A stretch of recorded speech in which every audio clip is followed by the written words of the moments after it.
Alrighty, well, welcome to DGen Insights. We are here deep diving for the Earn protocol. I know everybody's been looking forward to this one. Very bullish on it, very bullish. So yes, we got another presentation to be showing. We've also got a special little section where we're literally going to be going through the whole testnet and everything. It's going to be a great time. Stick around, watch the whole thing, learn a lot. I know I've learned a ton so far, but yeah, I mean, Tracker, this is your presentation, man. Go ahead and hit us off here. I appreciate that, Nate. Yeah, so today we're going to dive into the Earn protocol, and just like we did before with any deep dive, we want to have a founder here so they can keep us honest to make sure this is the best representation we can put forth. This is to, once again, to get everybody not to be scared of technology or these protocols that are being here, but also vet them, make sure, how professionally are they built, how stable are they, to also figure out how to properly use them, because like any great tool, I mean, there's great tools out there in the world, but it depends how you're using them, right? So we want to make sure we're giving all the right essence of information that we have found through the white papers, the recordings, and then we put together a PowerPoint presentation here to go through. And then from there, we have Jesse here from Earn Protocol, who's going to keep us honest, because we want to make sure his message for his protocol is getting, out the, that information is getting out there correctly to everybody.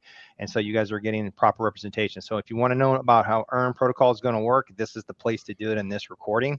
And at that time, I'd like to introduce Jesse here from Earn Protocol and give him a chance to kind of talk about himself a little bit. And also, maybe say where's Earn Protocol currently at, and also, give us some information on where we can find more information about Earn Protocol, which we will put that down into the description of the recording as well. So, hey, Jesse, welcome. Hey, thanks for being here. First off, thanks for having me on. Today, we're going to talk about the importance of stable coins to an ecosystem, and then we're going to deep dive into this thing. If anybody needs more information, powercity.io, or you can go to our socials, which is always at powercity.io. That includes Telegram or Twitter. Jump into our Telegram. There's always people asking questions back and forth and sharing memes like you always find in crypto, and just having a good time, but most importantly, having their questions answered.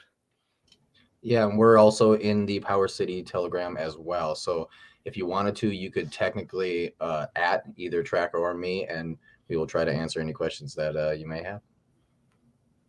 Or just ask Jesse. All right, sounds great.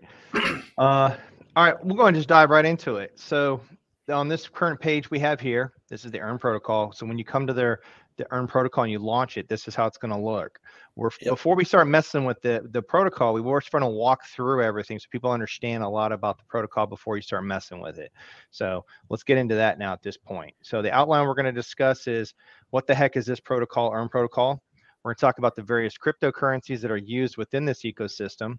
We're going to talk about the 4 main use cases within the Earn protocol. Yes, there's a lot of strategies and other things you can do, but you need to understand the 4 main use cases through this protocol first. Then we're going to do a walk through the test net, dive into some strategies we've seen and noticed, and then from there, hopefully have any other Q&A at the end of that, and hopefully maybe it won't be that long into the video. We'll see how long this thing goes, but we want to do a nice deep dive, so let's get into it. Okay. So the Earn protocol system, here's what the ecosystem for the Power City looks like. It is a decentralized protocol on the Pulse chain network. It's a built product when it launches. There's no admin keys. It is governance free. It is you interfacing with the system and just you. Now, to be fair here, I wanted to show the entire ecosystem, but today's conversation is going to focus strictly on the Earn protocol here. I know, and I'll have Jesse talk about this in a minute. I know there's the amplifier and the accelerator yield compound. I'll have him talk about that a little bit, and maybe these other aspects. And of course, a lot of us have used the cross-chain swap bridge, portal that is here, which is great. We did a previous video deep dive on the liquid loans. I would highly recommend you to go look at that if you understand how that all works. But keep in mind, Earn protocol, liquid loans came from liquidity on the Ethereum network, and it was forked from this. So what's great about this is you already have battle tested code that's been on the Ethereum network going back over the last little more than 2 years now, like 2.5 years close to pushing it now. And it's done very well on it. So they're taking the same code and they forked it onto Pulse Chain. And there's some differences between the two. But today, like I said, you want to know about liquid loans, focus on liquid loans presentation. Today, we're focusing on Earn Protocol. Jesse, would you like to talk about any of the other ecosystem pieces here? Yeah. So the ecosystem has this thing called the core. There's various fees from all of these things you see on the right that feed themselves into the core. So if you're a staker in the core, staking is in you have purchased Watt token, or you own Watt token, or you're a Watt liquidity provider and you stake those, you are going to be collecting fees from all of these various things, including some from Earn Protocol. Not all of the fees, but some fees from all of these things feed into the core. We call that like sustainable yield, or you'll hear some places in DeFi call that real yield, when instead of collecting yield based on some inflationary thing that's just inflating itself forever, you're actually just simply locking something up and collecting fees, which fluctuate. You know, the more people that use the protocols, the more that you'll collect, and the less people that use it, the less you'll collect. That's called real yield, sustainable passive income, right? Pixel Park, huge protocol. We're not going to talk about that today, nor are we going to talk about Amplifier.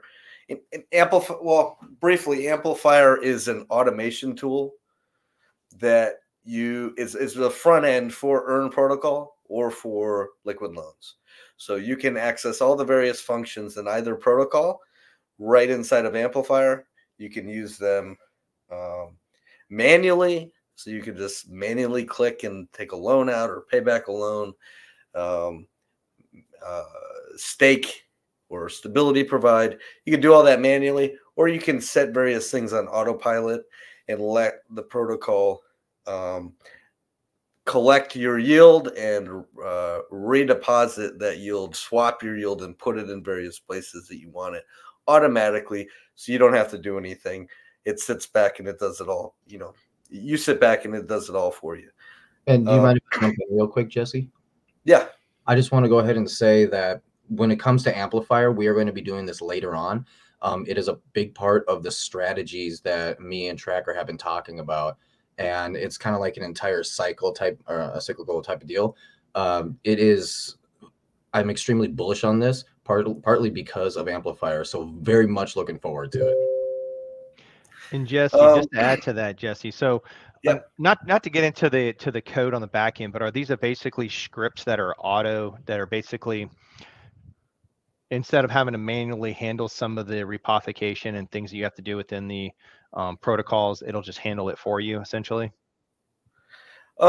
Yes, and it's very hard on chain to do things, to have things get triggered based on certain parameters of like prices and such, without all sorts of different oracles tied back in. And the more oracle sort of stuff you have tied back in, like the riskier it becomes. So the way Amplifier works is it's off of a time, like a time thing. So like time triggered. Yeah. And Okay. people, the community can call these functions themselves as well. So like we've taken as much risk as possible out of it. And certain things actually shut themselves down. If your collateral health gets to a certain level, it stops doing certain things just to protect you, or it won't even let you do certain strategies unless your collateral health is at a certain level, for example. Okay. Earn Protocol, we're going to talk about that in depth today. It's very similar to liquid loans, although it uses a different piece of collateral, and some of the depository requirements are a little bit different. And then lastly here, we have Portal X. And Portal X is an aggregator. It's not a bridge. we're not liquidity providers. It's an aggregator. It searches the World Wide Web for all the different routes from one chain to another chain, or one token to another token on the same chain. And it displays all these routes to you, and then you select which one you'd like to take. Because maybe Uniswap has a worse rate than Curve, or maybe this bridge has a fee that this other bridge does not have, right? So it literally will just display everything out to you, and then you say, oh, this is the right route that I'd like to take. This has the best rate, or this has the least amount of risk, or whatever your decision for choosing that route is.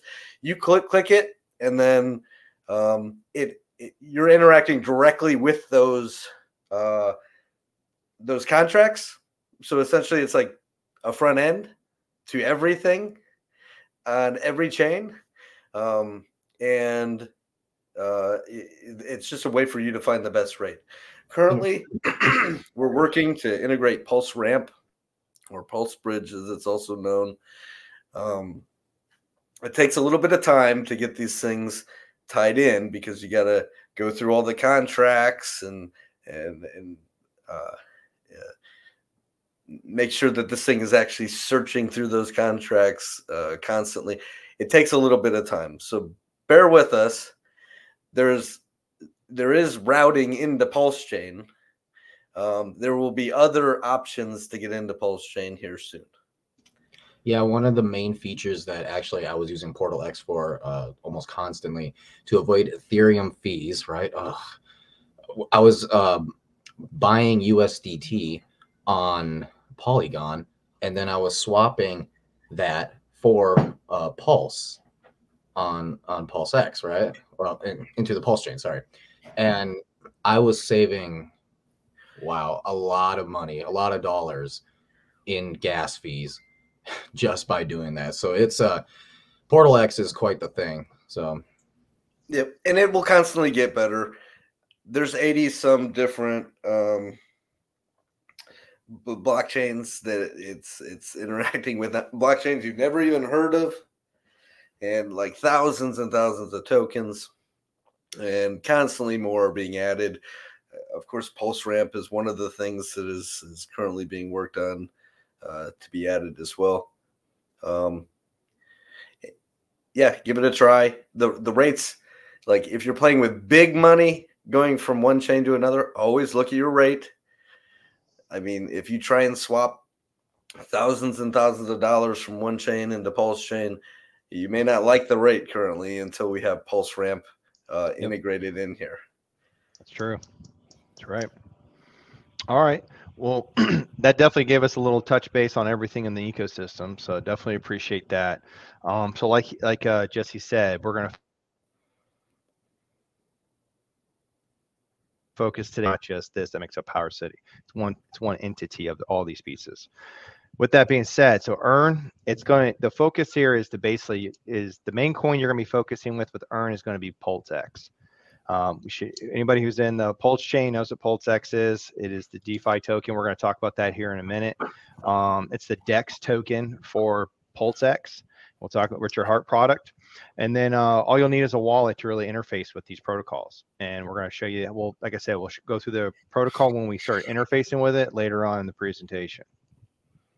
All right, so let's talk about the currencies that are earned that are going to be used within this protocol. Pulse X, like we said, is the one off the Richard Hart product that he created when Pulse Chain launched. Pulse X was the DEX that was created there. It's where you can LP farm. There's a lot of pieces in this piece, but ultimately it's the Uniswap version on Pulse Chain. It's how it more or less is. With that being said, the nice thing about it is there's this buy and burn function for Pulse X. So the nice thing about it is this is constantly, this value is constantly going down, slowly over time, but going down. So in order to interact with this Earn protocol, Pulse X is where it starts. This is what you're going to need to start to do everything. Now, the PXDC is the stable coin of the Earn protocol. And the only way you're getting PXDC, we'll talk the other way once we show you the whole ecosystem, but the number one way is going, yes, you could buy it in open market, but you're really going to need to create a vault in the system with PulseX, and that's going to generate PXDC, your stable coin, by creating that vault.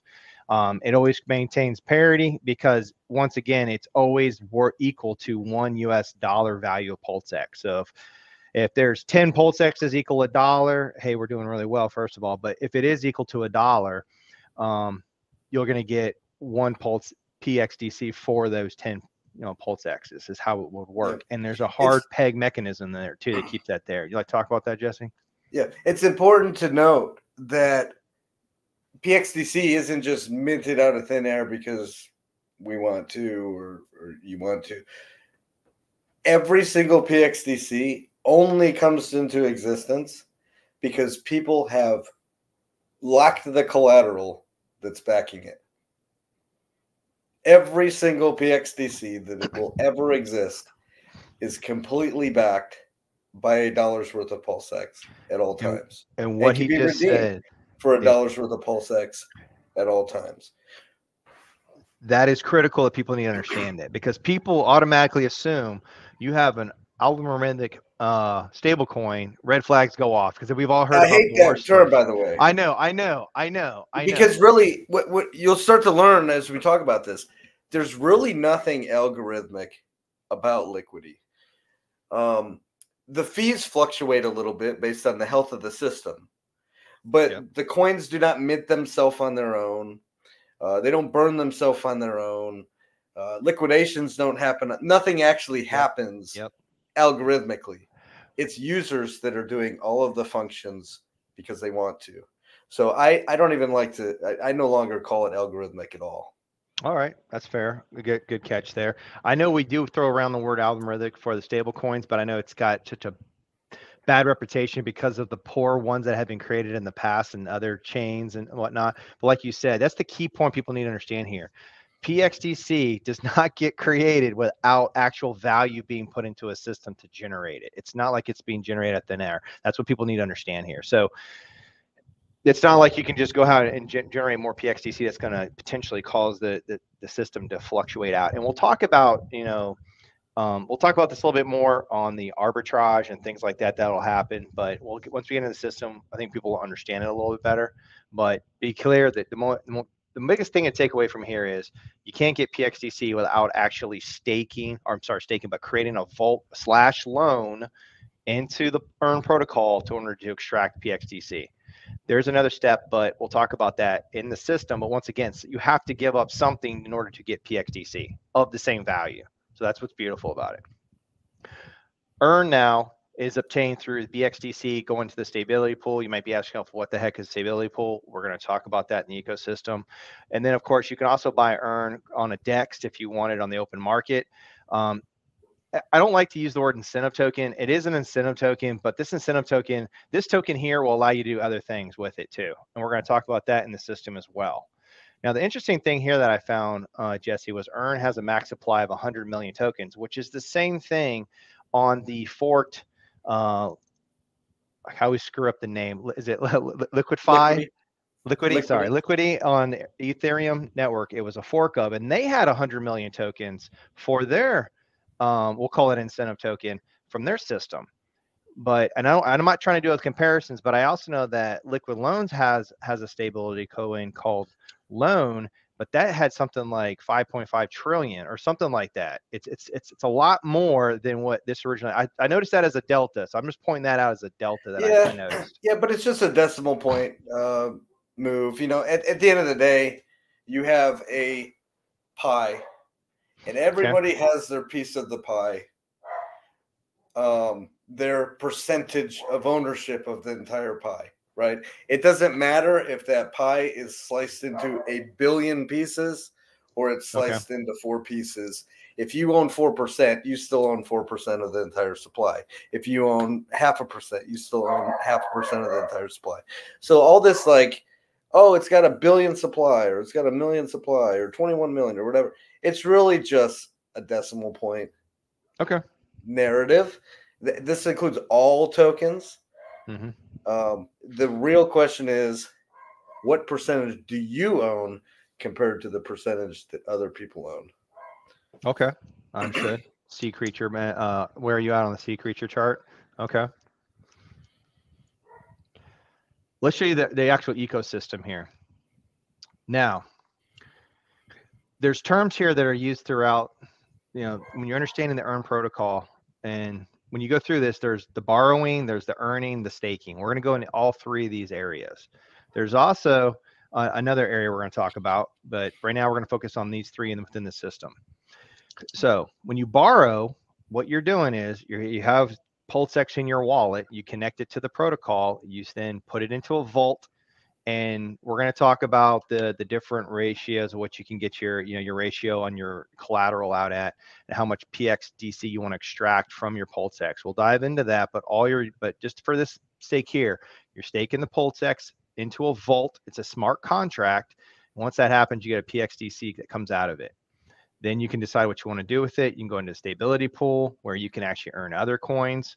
You can either move it back into your wallet, and then so forth through the ecosystem. Just right here, I just wanted to show everybody what the ecosystem looks like. But like I said, we're going to dive into each one of these. So this is just basically a screen of the overall ecosystem. All right, so let's dive into the first one, borrowing. So like I stated, it's a smart contract. When you create a vault, think of a vault as like a loan, and you're giving up your PulseX. Well, go ahead, Jesse. Yeah. Think of a vault as just a storage area.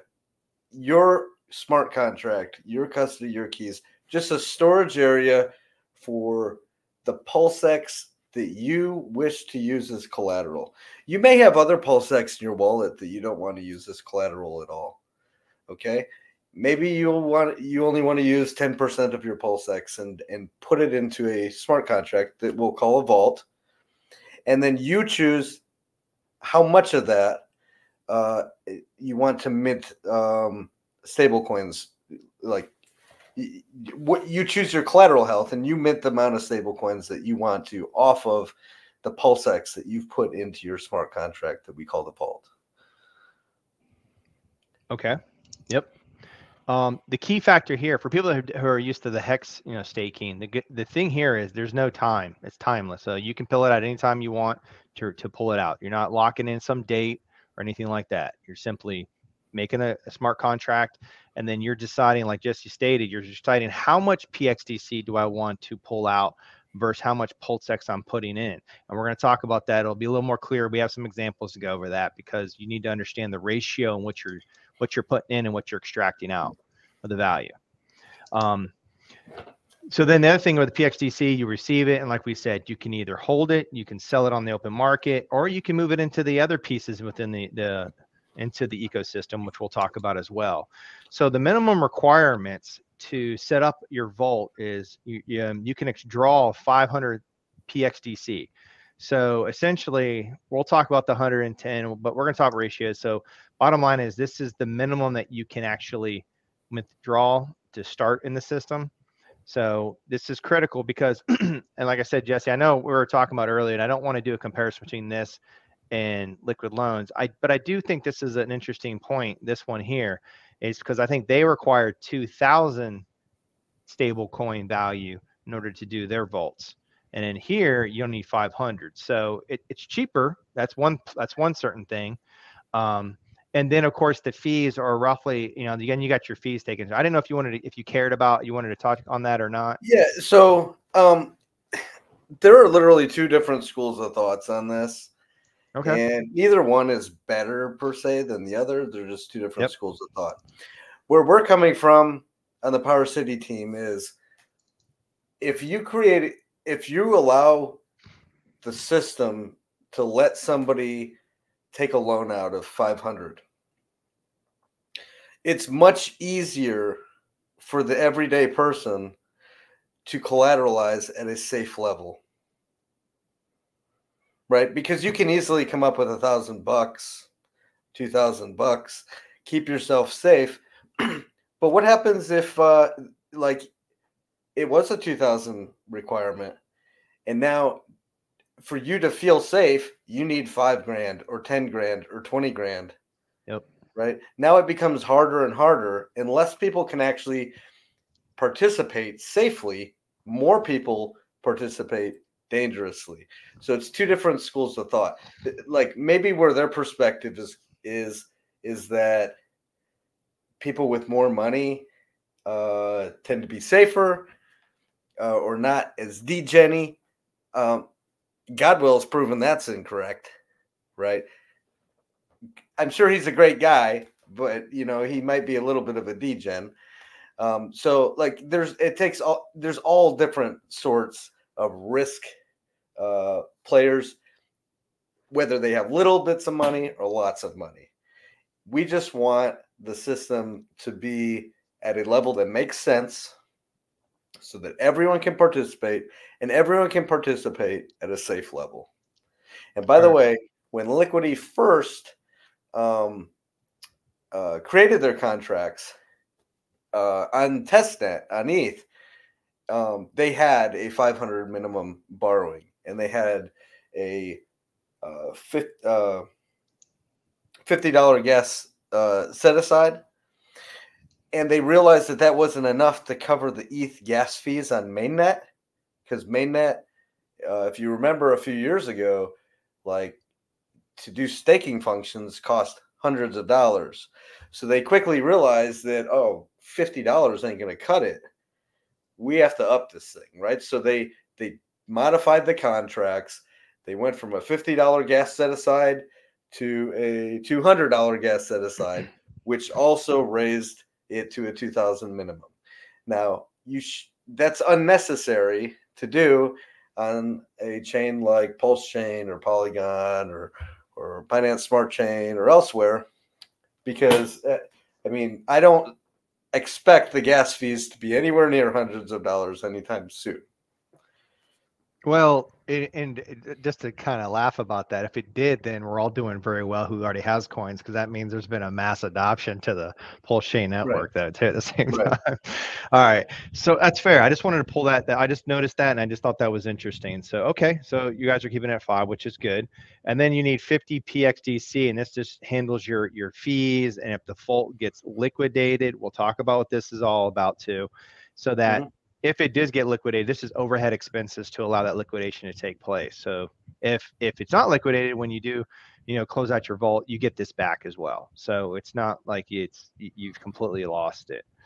And of course, regular transaction fees, which are no more than the borrowing rate, what the borrowing rate's at, the 50 PXDC we just talked about, and the trans fees, which are the Pulse chain fees, the Pulse that you need to make the transaction. And that's pretty much what happens there. We'll talk about the borrowing rate as well. The other caveat is you can only have 1 vault per wallet. That seems to be pretty standard. I look at it like this. If you want to have more vaults, then just have more wallets. It's not like a big deal, in my opinion. I think if you want a vault, you have a vault. That's it. So 1 per wallet. So the borrowing fees and how they're calculated. So the borrowing fees can fluctuate anywhere between 0.5% to 5%. And of course, ultimately what you need to understand is this: supply and demand is really driving the borrowing fees, right? It comes down to, if there's a lot of borrowing going on, then that would push up the borrowing fees. But at the same time, if there's less borrowing, then it would be vice versa. It's pretty straightforward. So really, not to get into too much of it, there's calculations on this. You could certainly go into it and look at it yourself. But when it ultimately comes down to it, supply and demand is driving the borrowing fees.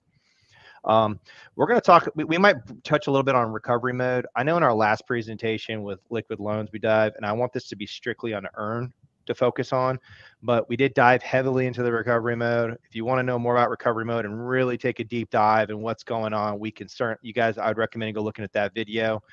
We went into it. Keep in mind, recovery mode is extremely rare. It's only happened 1 time with the code that all this has been forked from. So it's happened 1 time.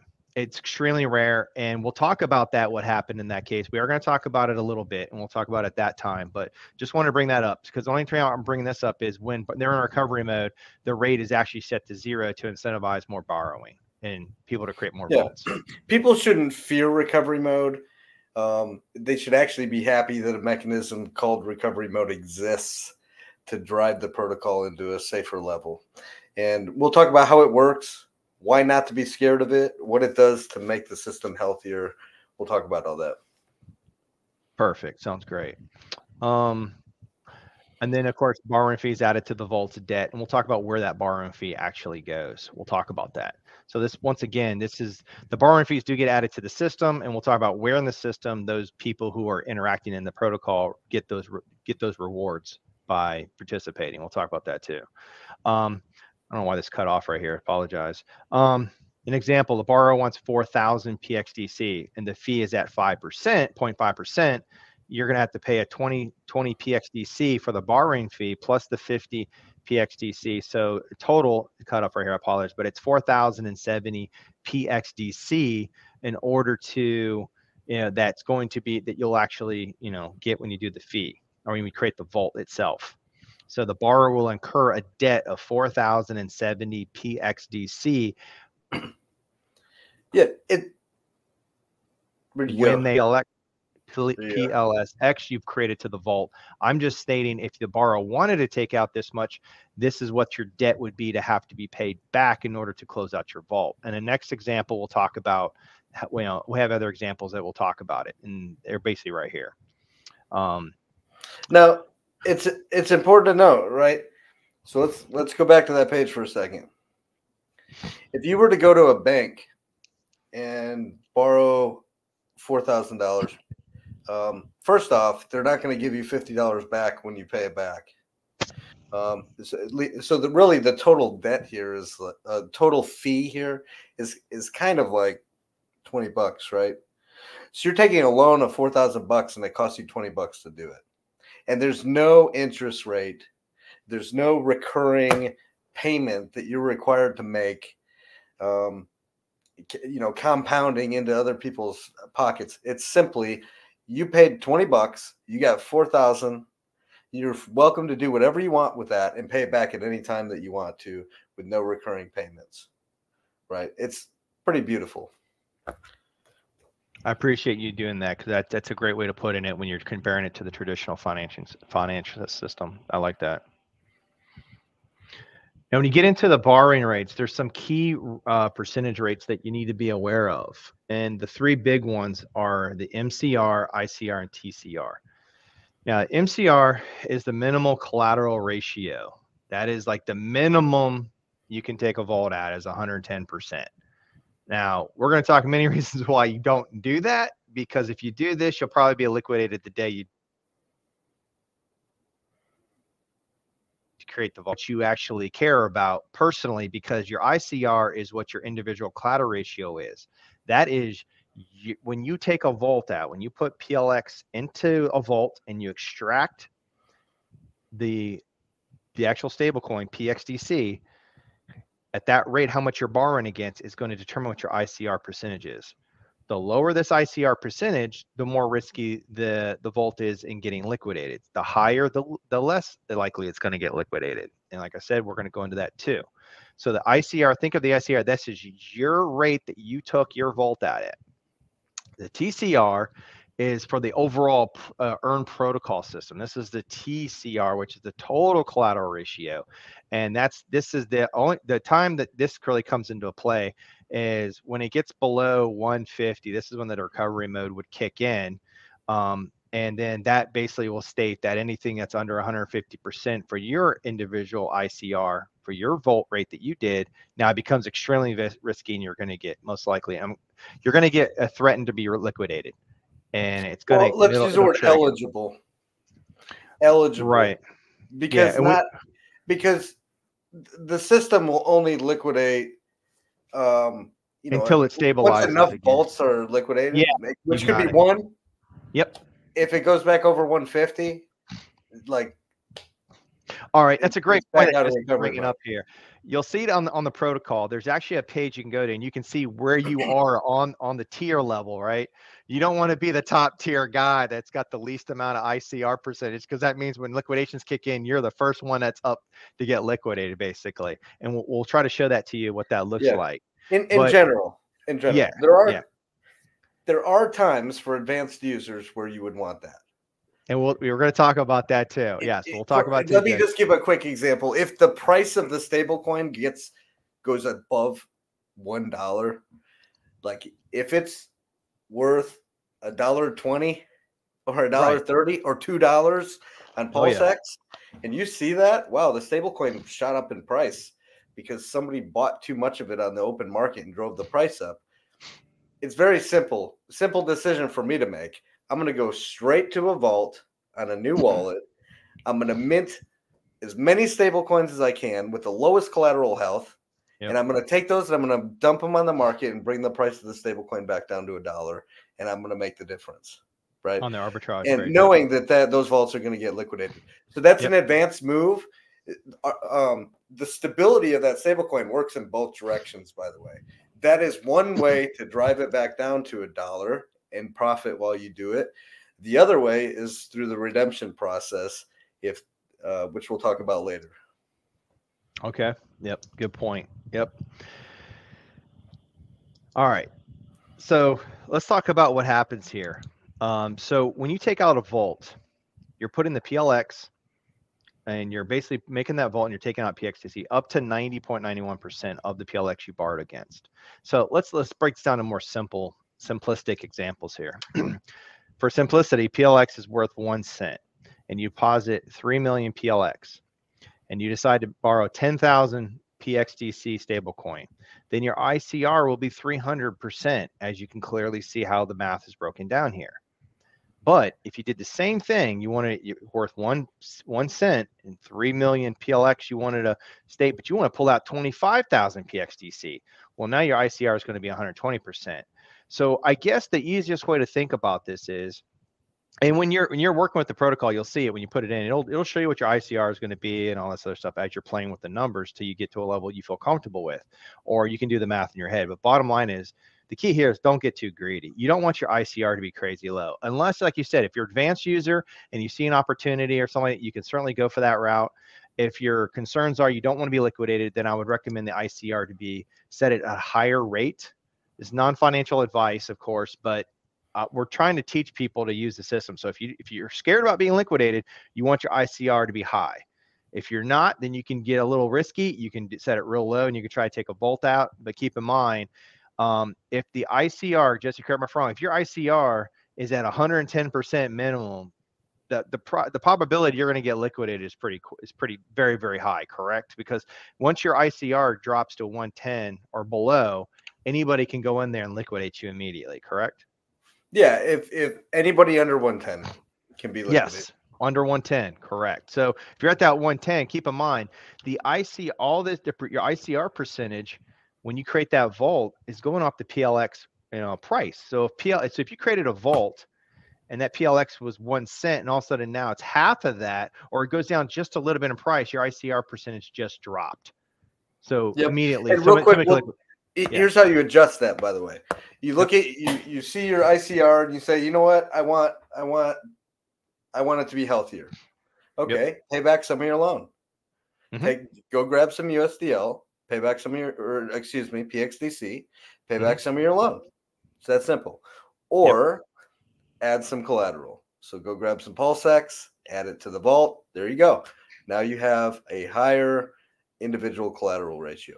Let's say you're super healthy and you say, wow, I don't need a 500% individual collateral health. The average right now is floating around 300 and I'm way above that. Let me bring myself down a little bit. Go ahead and mint some PXDC or withdraw some of that PulseX. That's all you got to do. And we're going to talk about that in some of the strategies, just to give you guys an idea of examples of how that system would work and how you would do that. Because what he's saying is, so if you created a vault and say your ICR is already, I don't know, let's say it's up to 1,000% because PLX has gone up a lot in value and you want to extract some value, you can go in there and mint some more PXDC out of your vault and take out some more. You can borrow against it and you're still going to be at a healthy rate, or vice versa. Like he's saying, if PLX takes a dive, then you're going to want to add more PLSX to your vault to push your ICR percentage back up. So the whole point is you want to be watching your ICR percentage and where you feel comfortable at. That's the biggest takeaway from the whole thing. So with that being said, then, if PulseX starts going up, right, and it goes up by a lot, and so you originally start off with $1,000 worth of PulseX, and then let's say the PulseX goes up to the point where now it's worth like $100,000, some crazy number, right? Mm-hmm. That means technically you can borrow out more of the stable coins, right? Yeah, just keep minting more and more and more. As the price goes up, you can mint more and more and more, and keep yourself within a range of where you feel comfortable for your percentage, your ICR percentage. You can always pull out once your vault's created, you can always pull out more PXDC out of the vault at any time you so choose to do it, or add PLX to the vault to push the ICR percentage up as well. So you can pull from it and you can add to it. Once again, when you do that, the ICR percentage is being adjusted. You can add PulseX, you can withdraw PulseX, you can mint PXDC, or you can pay back some PXDC. Choices. So then the question becomes: does that mean as I'm pulling it out, and then I want to pull out my my PulseX, does that mean that I have to pay back all of the stable coins I took out originally? What you mint is what you would pay back, plus the fee. Right. So, for example, let's say you had this 3 million PLX in here, and this jumped dramatically in price. Well, the loan that you originally took out is what Jesse's saying. That's all. It doesn't change. Yeah. Just because PulseX went up doesn't mean your loan went up. Exactly. And vice versa. PulseX goes down, you still owe the same amount of debt. So that debt on the loan is what you have to pay back to close out the vault. Okay. So with that, if I originally paid 1,000, that means like maybe like $100 is what I took out. And then it goes up, and I've probably extracted somewhere right around maybe $30,000. That means I need to pay back $30,000 and able to pull out my PulseX, right? Oh, hold on. It depends how you extracted that. So if the price of PulseX went to the moon and you simply withdrew PulseX, how much was your original loan? Did you say $1,000? Yeah, it was like $1,000 worth. Your loan is only $1,000. Yep. Okay, so I would pay back $1,000 of the stable coins then to actually pull it out, technically. To pull back the last bit of PulseX that's worth $1,000, well, $1,100 because you add 10%. Okay, so is that the amount of coins? So the amount of coins of PulseX that I originally put in is $1,000. And then that same amount of coins that's sitting in there goes to like say $100,000 because it moves, right?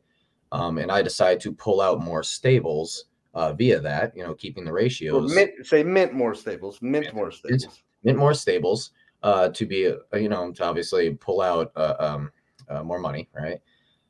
Does that mean that I would then only need to pay the $1,000 of the original PulseX? No. Whatever you mint, that's what you pay back. Okay, so if you mint 50,000 stable coins, like right here. No, hold on, right you're here. You're gonna pay back 50,000 stable coins to close your vault. Like this one, you borrowed and you took out forget about what PLX value is. Forget about all that. If you put PulseX into a vault and say I wanted to pull out 4,000 PXDC outside of my fees and all, I have to pay back 4,070 PXDC to get all of my PLX out, regardless of what the value of the PLX is. See? So in that sort of situation, then I'd be fearful of people over leveraging themselves, where it's almost like now they have to pay back an amount that they would like. Let's say they pulled out a loan to go buy a car, right? Mm-hmm. Well, now they need to pay that back and able to get their PulseX out.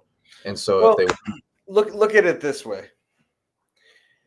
The most you can ever lose in this entire protocol, being the riskiest, most over-leveraged person in existence, and if liquidated, the most you can ever lose is 10%.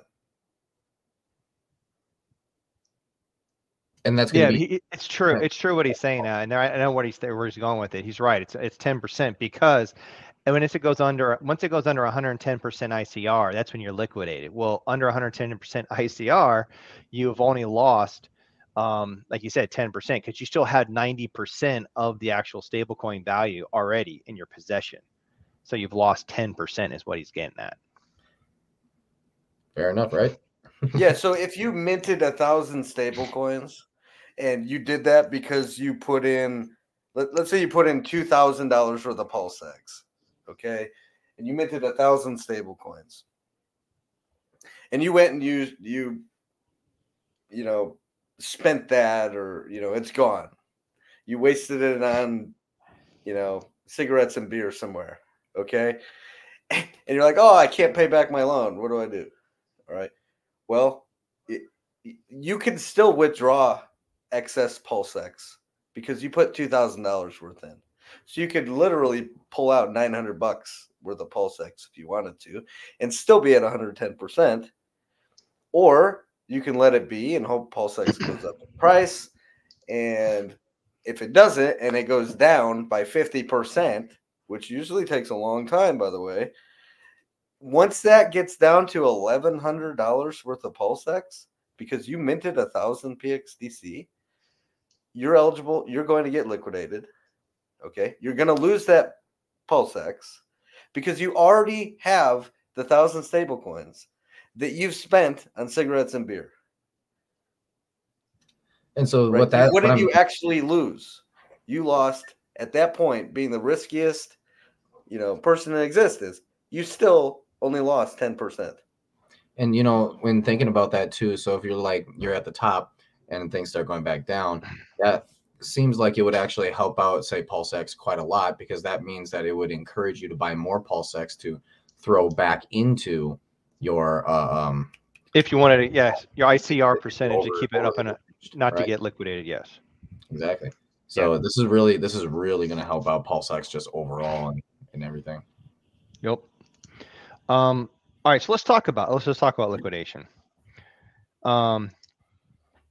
If you don't want to get liquidated, I mean, you want to try to keep it up. I mean, not financial, but here is basically, I would probably want to try to keep it up 200 plus. There's a lot of strategies out there, they push for 1,000% ICR, right? It just comes down to what do you want to do. And like Jesse's saying, the more you understand the system, the more you understand how the system works, the more comfortable you're going to feel doing what you are. So if you don't feel comfortable, you want to participate, but you don't feel comfortable and you for whatever reason you're worried about if I get liquidated, then push your ICR to a percentage where you're going to be comfortable. If it's at 1,000%, I believe PulseX could drop almost 85%, and I still think you're still going to be okay. Right. And you have imagine this too, right?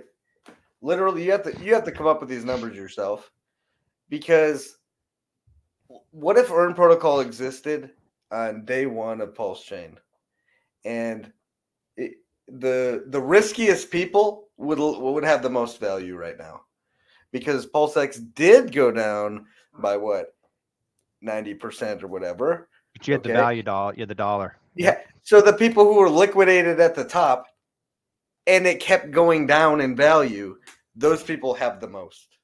Well, even better if they would hold those stable coins and got liquidated, and then they bought, what, about a month ago or so? Yeah, sure, absolutely, yep. They would be looking the prettiest right now. They would have 9 times more PulseX if they used about those 9x coins and bought back in at the bottom. They'd have 9 times more than they started with. Right. So it has to be your decision. Be reasonable, okay? Understand that 150% is where recovery mode can liquidate 110% of your position, not your whole position. Yep. And make a decision for you. And we'll go into those calculations, but that's basically the easiest way to put. You'll lose 110, the other, less between 150 and 100% of whatever else you had. That goes into basically another vault where you can extract the value out. And we'll talk about that a little bit more too. But the recovery mode would kick in. This is when the TCR, total collateral ratio of the system, falls below 150%. Okay. You can only, like we've already talked about, you can add more collateral to the vault, which means you can add more PLX, and you can push your ICR percentage up higher, so you won't be liquidated if you're concerned. Or if you have another strategy, you can do that as well. It just comes down to understanding the system, like we've talked about, and we kind of been beating this one up a lot. But anything that falls below 110% threshold will be liquidated, and anybody can go out there. I'm assuming there's probably going to be arbitrage bots that are set up on there that are going to pull the trigger as soon as something goes below 110. So bottom line is, I don't really, me as a user, I don't care if I'm not worried about if there's people that are using arbitrage bots or over how they're triggering it or they're manually pushing it. It's irrelevant. Yes, when they do hit that button, they do get rewarded because they do gain some value by doing that, because they get basically the liquidation fees. So it's a way to make a little bit of money on the side. So there will be people trying to work that game. But bottom line is, if you're already staked in the system, you're actually, when people get liquidated, it's actually benefiting you to be adding to the various pools. And we'll talk about those areas in this protocol as well. All right. So, and then withdrawal, temporary suspension, and the vaults and being liquidated. And like as we said, anybody can liquidate a borrow once they go below 110%. Mm-hmm. All right. Let's jump into the stability pool, the earning aspect of the pool now. So let's say you created your vault, you got that PXDC. You can go out there and you can swap it on the DEX. You can do whatever you would like with it, or you can move it into the stability pool. Stability pool is a key factor, and during recovery mode or making sure that the protocol stays, it's exactly why it's named stability pool, because it's essentially that's what it does. It does a lot of interesting things. It'll lock up. It handles the locked up PLX. It removes the risky loans that are below 150% when recovery mode kicks in. It also rewards you by the PXDC as you stake it. You're getting rewarded through earn and PLX. So there's a reasoning why you'd want to do it. So you're helping the system stay stable by its name, but at the same time you're being rewarded as a user by contributing to the system stability. Like I say, we'll earn those tokens.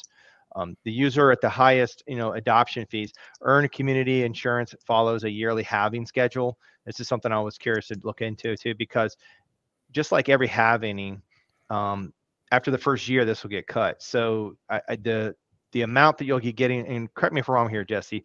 So the halving in the first year is going to be the most profitable because you're an early adopter and you're doing it. But after 1 year, then that halving will affect how much is actually then paid out and earned in PLX from the stability pool. Is that fair to say? Kind of. Like you can't necessarily say it's the most profitable, because all right, fair. What is simultaneously the value of that earn token is going up, right? Mm-hmm. But yes, the quantity of the emission rate gets cut in half annually.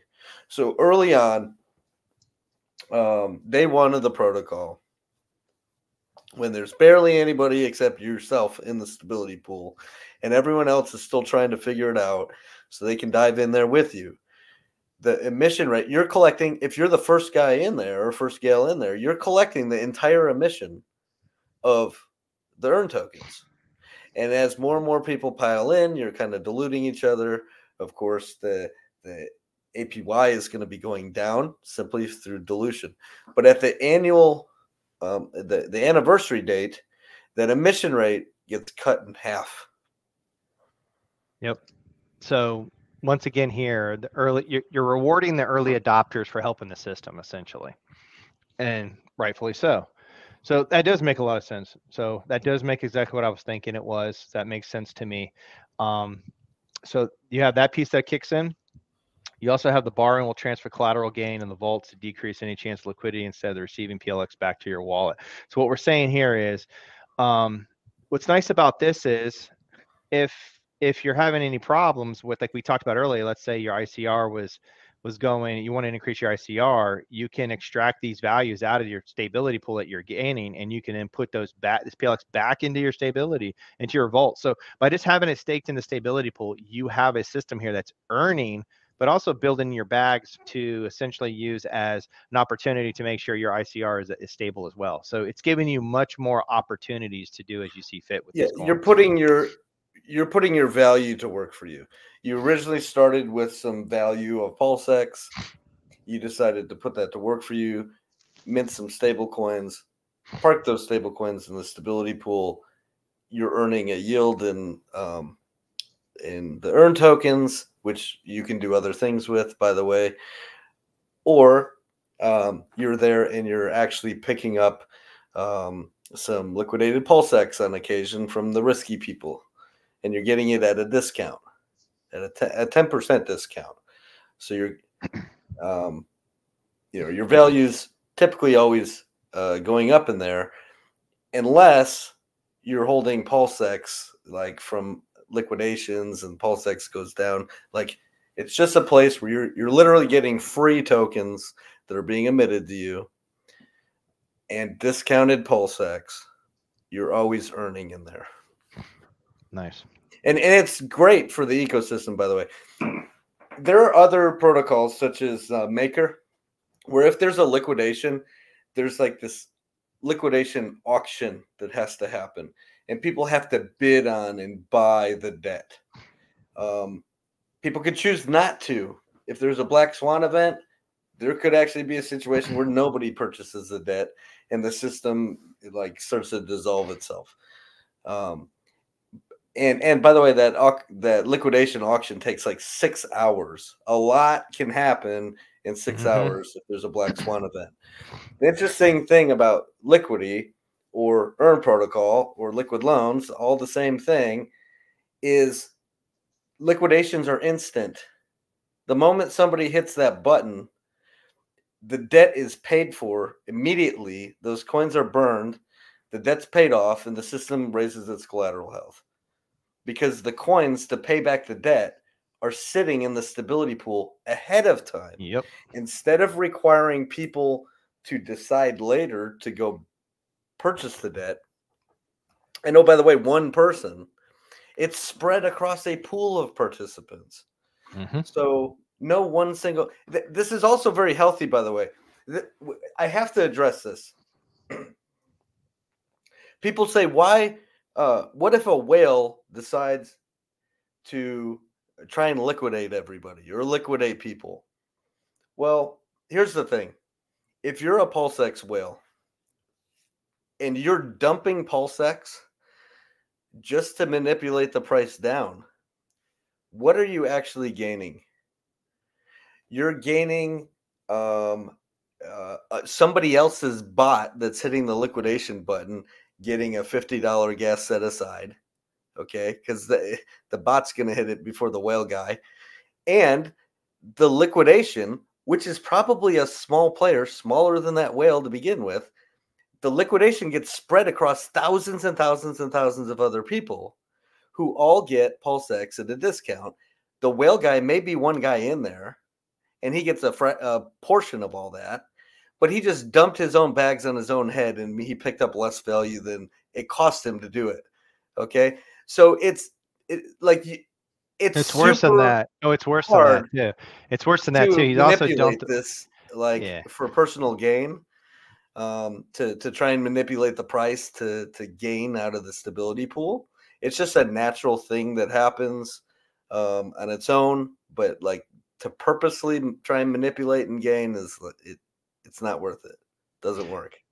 And sorry to almost cut you off there, Jesse, but I wanted to add to that. It's even worse than that. If he did dump all that PLX onto the system too, you don't think people are sitting there buying up that PLX buy orders when you see a flash crash? And we've been seeing them in Pulse already since it's been launched. Anytime you have these flash crashes, people are arbitraging into these ratio trades. So they're going to be scooping up PLX when it happens. So yeah, it would be, not only is it extremely risky for a whale to do that, it's also it's not going to end well. There's way too much variables to go wrong for that to happen. So I'm glad you brought that up.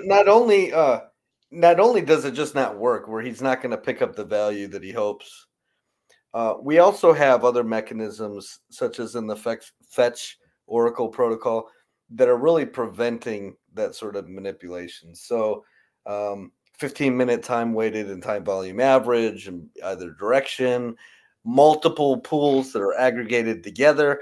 So that whale guy would have to go to like 5 different liquidity pools, dump them all at the same time, and continue dumping for a sustained, 30-minute period of time, constantly dumping, for it to, first off, for the protocol to even recognize that the price is doing that is because it won't pick up a wick. It'll pick up a window of time and a volume average, not a wick, right? So he has to sustain the price downward for a long period of time on multiple pools, first off, to even trigger a liquidation that he's not even going to get a piece of. Maybe he'll get a little piece of it. right? So it's just stupid. He's just going to lose his life savings for what? I wouldn't be surprised if someone actually tries it, though. I'm not gonna lie, I would not be surprised. Kind of hope they would, because it probably benefiting us. So the other thing I wanted to state is you can unstake your stability. You can also kill your vault at any time. Now, I put an asterisk here, and I know Jesse corrected me on a couple things, but basically the only time that you can't, when it says any time, just as a clarity, this is extremely rare. It's only happened one time, and that is the recovery mode. That's the only time. That's it. And the only reason why that's even in place is because recovery mode is a fail-safe mechanism that kicks in to stabilize the system, which is good and healthy, and that you want that to be in place. Why would you don't want something that is potentially going to fight the recovery mode from doing its job? So that's why those things would be in place for that. Okay. Let's talk about the staking now. So staking, so now you've got this earn token. So what do I do with this? All right, well, you can sell it on the open market. You could do whatever you see with it, or you can actually have it earn some value for you as well. And you can stick this into the earn staking part of the protocol, and you can earn PXDC and PulseX as well. You can earn with earn. Yes, you can. And then you can that yield, and of course, once again, there's borrow fees and then the redemption fees. So this is where the yield comes from. So remember, we talked about those borrowing fees and things that go on in the system. This is those people that are staked with earn. That's where they're gaining this. This is where this is coming from, right? So you're rewarding people for locking up earn in the system to keep, once again, keep it, rewarding people for staking it up and helping the system, rightfully so. Users on the yield are proportional to the amount that they are staked, which makes sense, right? So it kind of goes back to what we talked about on the halvening with the yield as well when it comes out of the stability pool here. What we're saying is, if there's $100 in here and there's one guy in there that's stake and earn, they're going to get all the 100. They're going to get the whole $100. But as you keep adding people to it, it's going to saturate the amount that's being in there based on how much people get. So the higher the portion of this staking that you're involved in is the percentage you get, and that's rightfully so. Right? It makes sense, right? If you're going to put in most of the earned staking coins in here, then you should be the heavier one gaining the yield. And that's just right, and that's how the systems normally work. And of course, the halving in year, we talked about that, and of course, the unstaking with the recovery mode. Okay. One other piece, this is the fourth piece of the earn protocol, and that's redemption, right? Redemption is where you take your PXDC and you go to the protocol and say, I want to swap this PXDC for PulseX. The reason I'm putting this on here is, do not think that when you're doing this, that's the same thing as, paying back your debt on your vault. That's not the same thing. Okay. That's the biggest caveat here. I wanted to make sure here. This is just another way to swap out your PXDC to get more PulseX through the system, if that's what you so choose to do. Okay. Paying back your debt, you're closing out your vault by paying back your debt, totally separate piece. So that's the biggest thing. Anything you want to add on that, Jesse? Yeah, so redemption is not a liquidation. It's simply a way to get $1 for the PulseX, should you so choose. I mean, it's almost like swapping a coin for another coin, basically. Yeah, what's happening there is your stable coin is going to end up burning itself. The vault that's being redeemed against, it's always going to start from the bottom, the least collateralized vault, the lowest collateral health vault.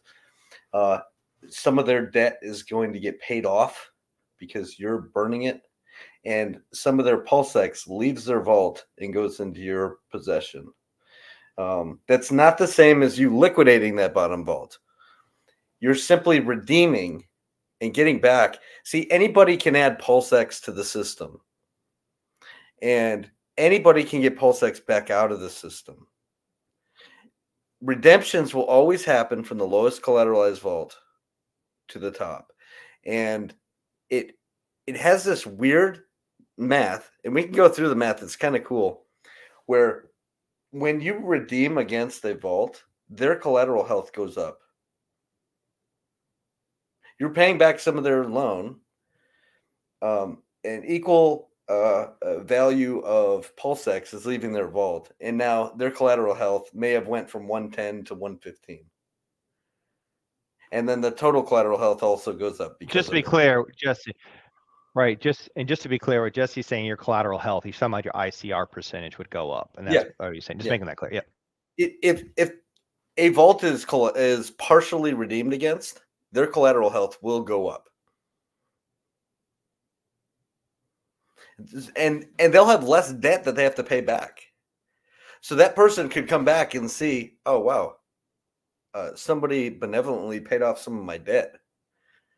And they didn't really lose anything. They lost some pulsex, but they also lost some debt, and their collateral health is now safer, keeping them further away from being liquidated. Where, remember, the most you could ever lose would be that 10%. Well, somebody just helped them out. All right, makes sense. All right, let's stop talking about it and let's launch it. How about that? Okay. Let me bring up the Earn protocol. I have it here. Let me know if you guys can see this. Okay, I'm gonna go ahead and connect my wallet. And by the way, this is a dummy wallet. I could care less if somebody sees it. We're on a test net. It's not a concern of mine. So Jesse was nice enough to send me some testing coins so we can work on this. I've connected. Let me show you the wallet. The wallet in question has, so when you connect, right? When you're connecting to this, we've got 5 million pulse, okay? Test pulse. So what we're going to do is we're going to create a vault. So you come out to this protocol. My wallet is currently connected. You can come out here too in the interface. You can see, I didn't know if there, yeah, here's the ratios I wanted to show people. So there's the total value locked on the system currently, how many vaults are currently open, PXDC and supply that's out, how much staked earned. So you got nice little metrics here and everything that are really nice to see. And we wanted to keep this simple. You'll notice that our interface is everything's on one page for the most part. Yep. Taking a loan out, paying your loan back, participating in the stability pool, participating in the staking pools. Everything is right there on one single page. Easy peasy. If you'd like to do a redemption, there's a little clicky button at the top. If you'd like to go look at the liquidation things, there's a little clicky button at the top. All right, where's that at, by the way? All right, so redemption is Yep, right there to the left. We'll talk about that one. That one I think is just, yep, we'll go into this one. We certainly will do that. And then the risky vaults, we'll talk about that here in a minute too. You can see all the vaults. Yep. Look, the lowest collateral health person right now is 146%. Everyone's keeping themselves pretty healthy at the moment. Yep. And of course they have and they got a color coding system to simplify that for you. Is there a place where it shows you the total, like what's the total collateral? Like, or not total, I'm sorry, but the actual system. Yeah, total ratio, collateral ratio. That's what I'm looking at right there. So currently right now it's at 1,700%. Keep in mind, nothing happens until it gets down to 150%. Okay. Yep. So once again,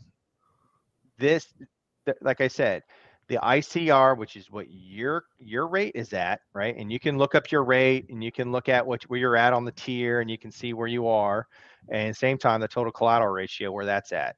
Those are the two biggest percentage numbers you actually care about on the overall system. These other metrics are great to see because you can see, you know, how they're going to do and things of that nature. One thing I was going to ask, Jesse, are you guys going to have any people like charts and graphs? Do you guys plan on adding any reports or anything to kind of see the history of, I don't know, like maybe the history of the total collateral ratio or the history of how many volts have been getting liquidated, you know, statistics like that I know some people like to see. Yeah, we've talked about that. So our front end guys are like busy working on other things right now. It's all about priorities, man. I get it. Right. Like all that stuff is nice to have. Pretty. Yeah. But like we literally have other things that we're building too, right? So maybe. No, I get it. No, hey, listen, I get it. It's a priority thing. It's a priority thing. You guys are working and the community can build this stuff too. All this is like the contracts are all open. Anybody can build whatever they want on top of it. That's true. That's true. That's a great point. I'm glad you brought that up. No, I get it. It's a priority thing. I mean, you guys are worrying about tweaking the engine and making sure it's tuned correctly instead of worrying about what the color of the car is. I understand. What's the highest collateralized vault right Yes. now? Let's go back to the dashboard. Sure. Sorry. The highest collateral, like what? You want me to like switch? Is there a way to switch it? I guess you'd have to go all the way to the end. That would take a while. Yeah, it'd take a little while. I mean, we can just zip through a couple of these really quick. So you can see it. Yeah, you can see it growing already tremendously. Like already on page whatever. I mean, I'll zip through real quick, but you can see it grow pretty dramatically here. So how many users do you have testing this right now? Do you have, I mean, have you guys taken those numbers at least? Well, right here it shows 450 volts. Okay, that I didn't know. Well, I didn't know people had closed them and things like. Okay, so you've had. What the heck is that guy doing? He's just, I want to stick it in there. Wow, put 100. I don't even care to pull anything out. What's his debt at? Wait, how much pulse X does he have in there? 100 million? 100 million pulse X, and he pulled out 502 PXDC. That's so funny. Hey man, he wants to be really safe, man. He wants to be real safe. That's pretty safe. Yeah, that's extremely safe right there. He pulled out the minimum that you can pull man, out. He needed a $500 loan. Yeah, he got it. He got it. Yeah. But one thing I would say, just from that standpoint, and I get there's more things here. Is there a way to quickly search and find where you are? I know you could probably there's a way to look at just your stuff, I assume, so you don't have to scroll through where you are. Is there an easier way to find out where you'd be in the risk vaults? Like, I guess, like you said, it comes down to, this is at the infant stage. You guys are working on more problems. Well, you would know your individual collateral health, so you would just have to click over until you find your percentage and see your wallet address. Okay. There's no search functionality yet. That's fine. Okay. All right, let's go ahead and create a vault. Let's go ahead and approve this. I wanted to do this because I have not touched this with the protocol yet, because I wanted to do it, I wanted to break this in nice and fresh. Everybody can see exactly what we're doing. I'll go ahead and just sign off the total just to kind of get it going. Okay. Approve. All right. Waiting for confirmation. Just wait a couple of years, it'll be good. Nah, it won't be that long. There it goes. Pulse chain is actually really fast. That's one thing I really do enjoy about it. All right. Let's go ahead and do the vault now. So if I wanted to do the maximum that I have, I've got 25 million pulse X, right? And you could borrow 450 at that rate. But let's say, and where's it at? Okay, my collateral ratio. Your collateral health, that's pretty safe, yeah, right? Yeah, very, very safe. So let's bump this up a little bit. Let's just bump it up a little. And it interacts as I'm doing that, so that's nice. If I wanted to be extremely, be a little very aggressive, this would be a very aggressive in my opinion. So let's just do it this way. Just for sake, I'm going to do this just so we don't. I mean, is there any? I guess because I want to see if there's any PLX that we can. Well, I guess there's nothing else we can do with PLX here except the vault. Correct, Jesse? Say that again.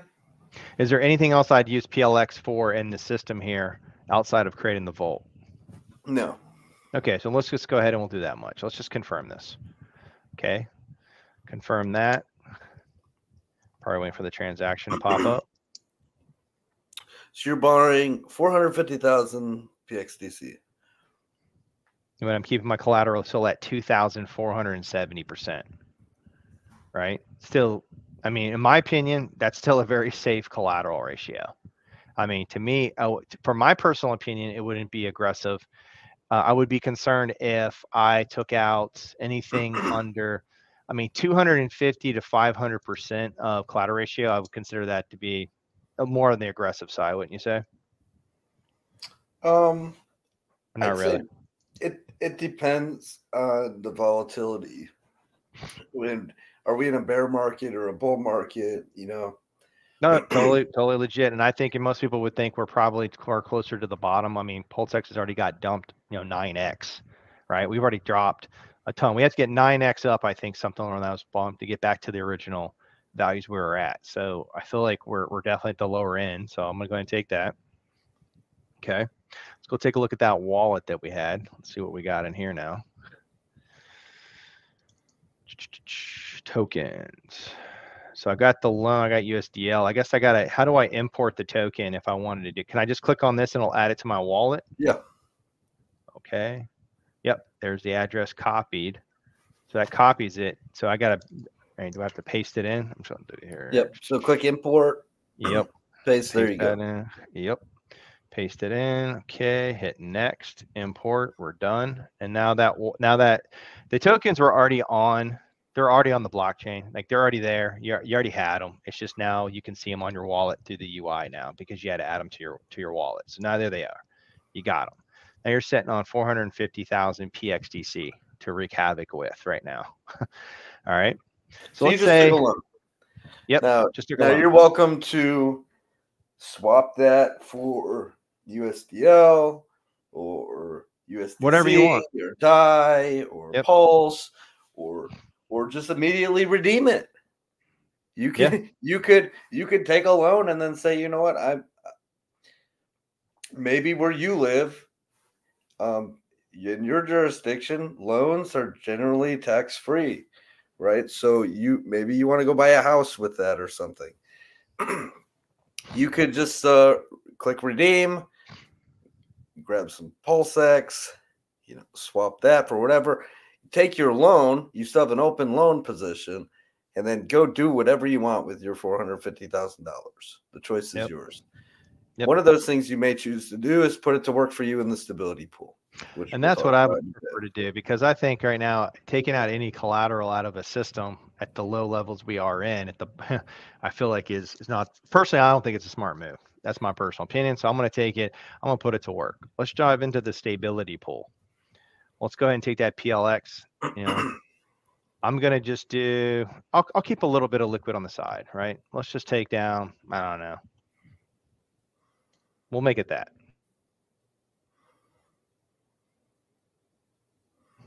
A stability pool, just have to wait for the MetaMask to pop up and approve it. Once that's done, now I'm in the stability pool and I have a nice chunk of PXDC in there that's going to start earning me coins in the form of earn and in the form of, is it PLSX? What are we earning from the stability pool? I know we're earning. You're earning the earn emissions, and if there's ever a liquidation, which you may not see any liquidations today, I don't know. Right.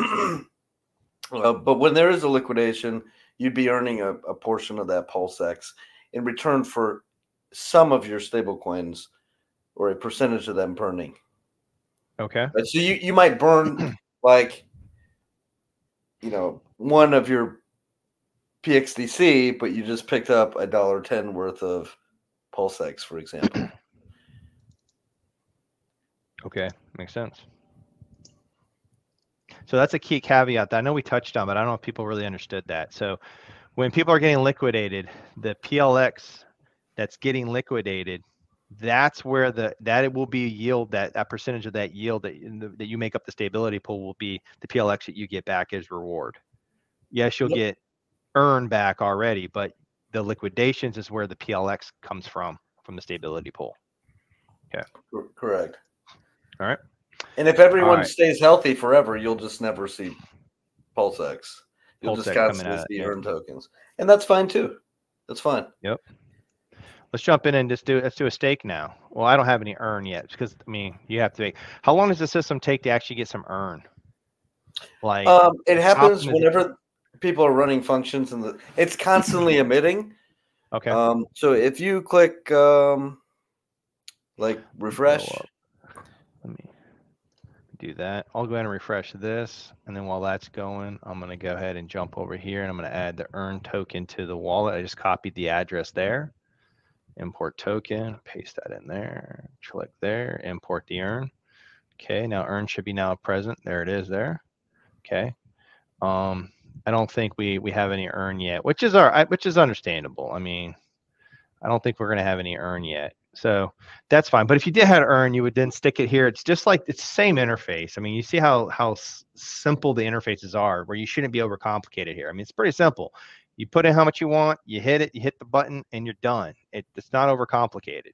The more complicated piece is knowing what is it you're trying to do in here. What's your strategy? How do you want to use this protocol? So if you had earn, you would go ahead and stake it here, and then earn.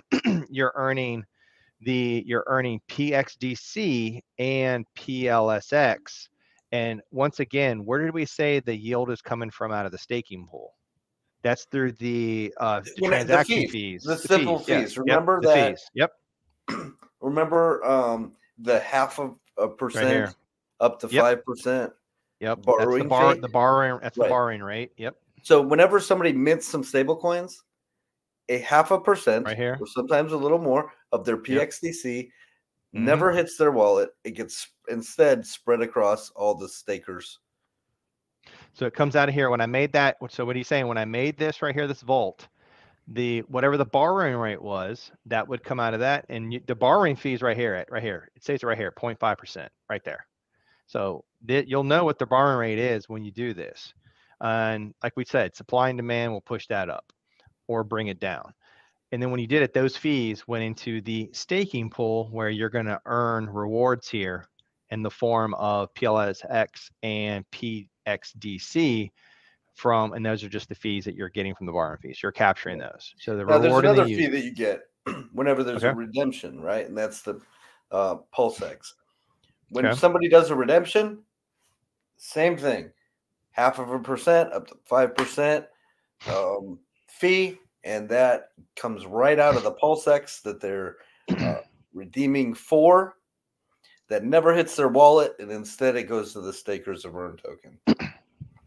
So the redeem fee, to me, the redeem is just, it's almost like, what's the difference between doing the redeem here and taking PXDC and going out there onto the DEX and swapping it for PLSX? It's the same thing, except for what would you consider the difference? You are guaranteed to get, the system will give you $1 worth of PulseX. Right. So to me, it's a no-brainer. I'd want to do it here because you're always going to have a little bit of the fee. Hold on. Okay. The fee could be more than at PulseX, but you have to check out the liquidity. Maybe Fux protocol has great liquidity and PulseX doesn't have as great, or maybe vice versa. Okay. You might, or you could, by the way, you could use our aggregator and you can go look once we have everything tied together. But that's great.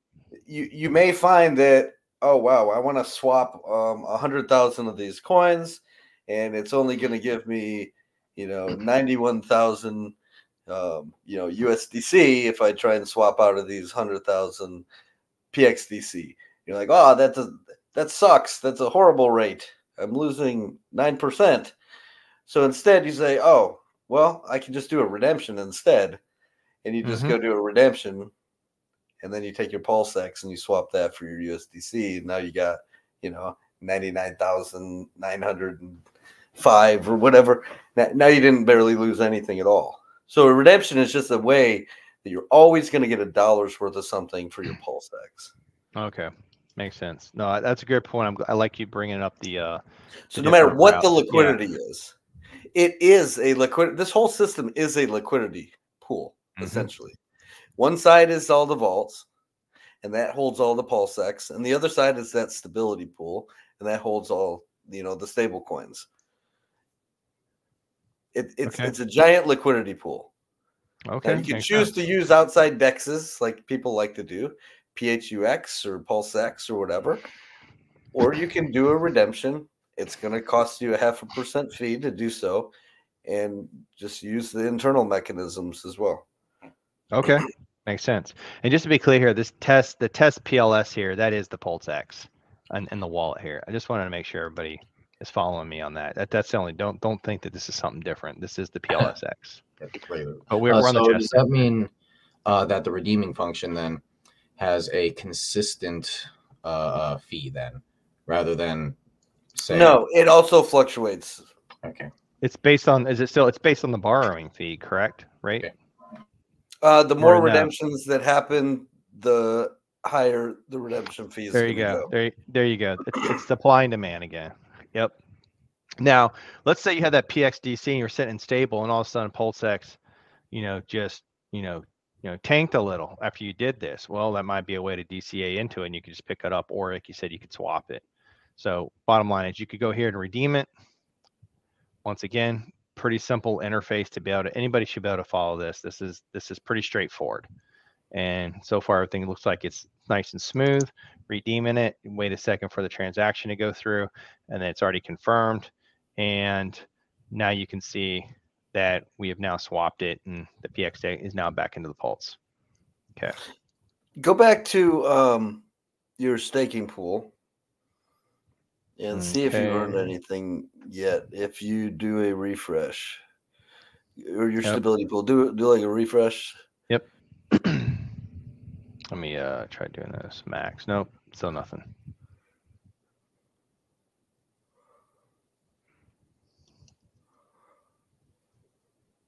Yeah, it's all right. I mean, like I said, it'd take a second to get. Well, we got That's if I actually had it. So Max, there's nothing there yet to confirm, which is fine. Like I said, we just set these up. I mean, I wouldn't expect there to be anything at this second. And the fact this is testnet, and you only have, like you said, there's only 400 some odd people. And the only way you're going to get this is if people are getting liquidated, right? That's the only way your earn tokens you're constantly earning, but other people have to, or yourself with a different vault, have to conduct an action inside of the stability pool. Oh, somebody got. Well, the one dude looks like he got liquidated, or he moved this up some. I can't tell. I didn't remember if that was the original address or not. That was the original one. Okay, so it's now back up to 177%. Okay. Gotcha. And then if I remember correctly, the way that you earn is basically for the fees that are charged whenever you're doing a thing. That's where that's where you get there, right? Earn token is emitted to stability depositors. It's just an incentive to be in there. Has nothing to do with the fee. Now you can use those earn tokens to go stake them to gather the fee, but you get those earn tokens by simply participating in the stability pool. All right. So far, I mean, from my seeing, I mean, I like it. Yeah, I mean, would it be nice to have some graphical charts and some other stuff? Yeah, I get it, but I don't really care right now. If it works and I'm earning coins, I'm happy, and it's doing what it's supposed to be doing. I'm a happy camper at this point with this stuff. So I like it. Everything looks pretty good to me. So that's pretty much the protocol. I mean, pretty easy, slick interface. You connect, you adjust it.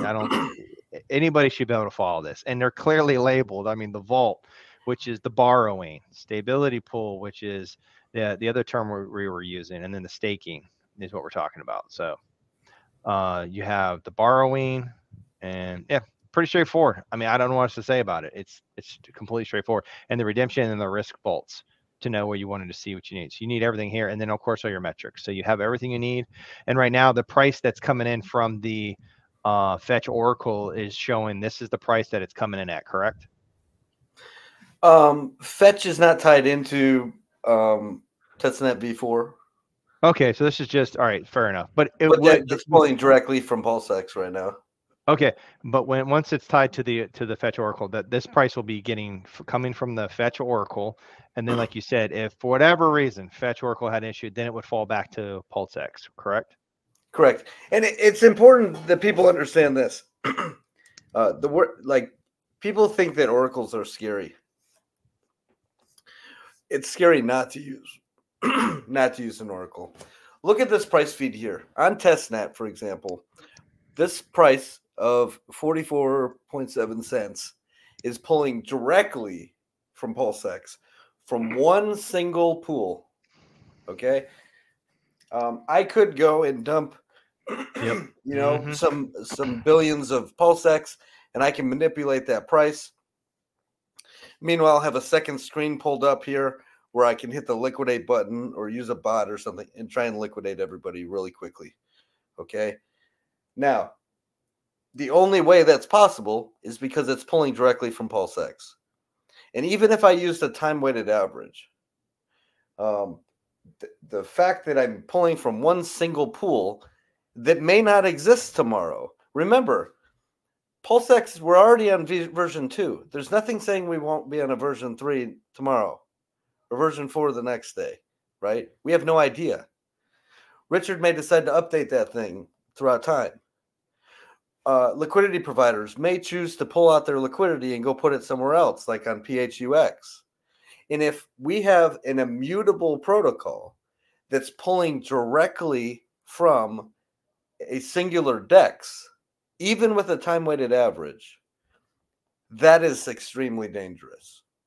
So what Fetch does is it allows a price feed to be fed via reporters, okay? So if I want the price of Pulse X, okay, maybe there's a reporter that is pulling the feed from multiple DEXs, aggregating them together. That script, anybody else can also run those same scripts and be reporting the same prices. And they're aggregating against each other, and they're all verifying. They're creating a network of consensus on a price together through multiple people in multiple DEXs. That is much, much safer than simply coding in to your code to get the price directly from one single pool.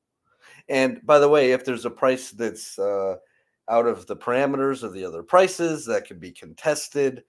You know, people, you can literally object to a price and halt that price from that reporter because it didn't meet the rest of the parameters.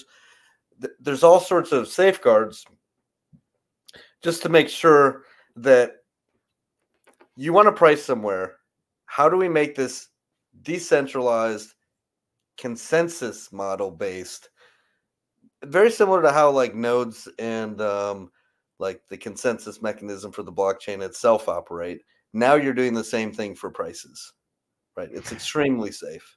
Exactly. The base way to think about it, the most simplistic way that you've already articulated, but what I'm going to add to it and even dumb it down even more for everybody, would you rather have all the possible prices around the world to be pulled together and then figured to determine what's the fair price between everything around the world, or would you want to have one source of truth? Or one point where it's telling you what it's worth? You would want to know what the actual markets are for any type of asset or anything of that matter is worth, coming from all around the world instead of just one source telling you this is what it's worth. That's essentially what you're doing here. But it's taking all of those values, it's taking all of those places where it's finding what those values are, bringing them together, and then figuring out and determining what is the proper value for this by taking all the inputs in here to determine that. I know that's simplistic where I put it, but that's really what I'm trying to. I'm just trying to dumb it down for everybody. Yeah. And these reporters have they have money at risk. They have to stake tokens that they had to purchase in the open market or whatever. That's all at risk for faulty reporting. They could lose that. Yeah, so it's just like a valid, like you said, it's a great point. It's just like a validator on the blockchain, where if you're not keeping your thing up and being accurate, you're going to punish you. And I think you only have a certain percentage of mistakes you're allowed, or a little bit of percentage of error before it's yanked. Like you lost being a validator. So you have certain criteria you have to meet and to do. So much more fair than the manipulation that goes on. And in the real world, it's funny because in the real world, it's even more complex because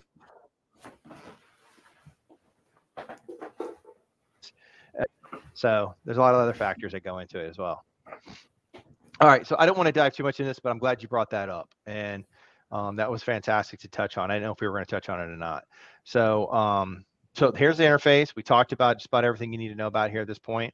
Let's jump back to the presentation.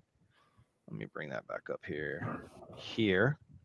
And now that we've done that, I wanted to dive into the recovery mode. We've talked about it. I know we were talking about it in the green room, and I actually went ahead and just grabbed it, the date, just so we had it, just so everybody understands how rare this is. So Liquidity is on the Ethereum network. Liquid Loans and Earn Protocol are a fork of them. to put it in perspective how rare this is, or recovery mode, which is not a bad thing, but even though the case, it's extremely rare. Since it was created in April 20th, 2021 is when Liquidity went live. It had one recovery date on May 19th of 2021, and that was because of the ETH flash crash. That was the thing that triggered it. So makes sense that would happen. But the fact that Liquidity did exactly what it was supposed to do, the recovery mode kicked in, handled it on a flash crash, and everything went along as normal.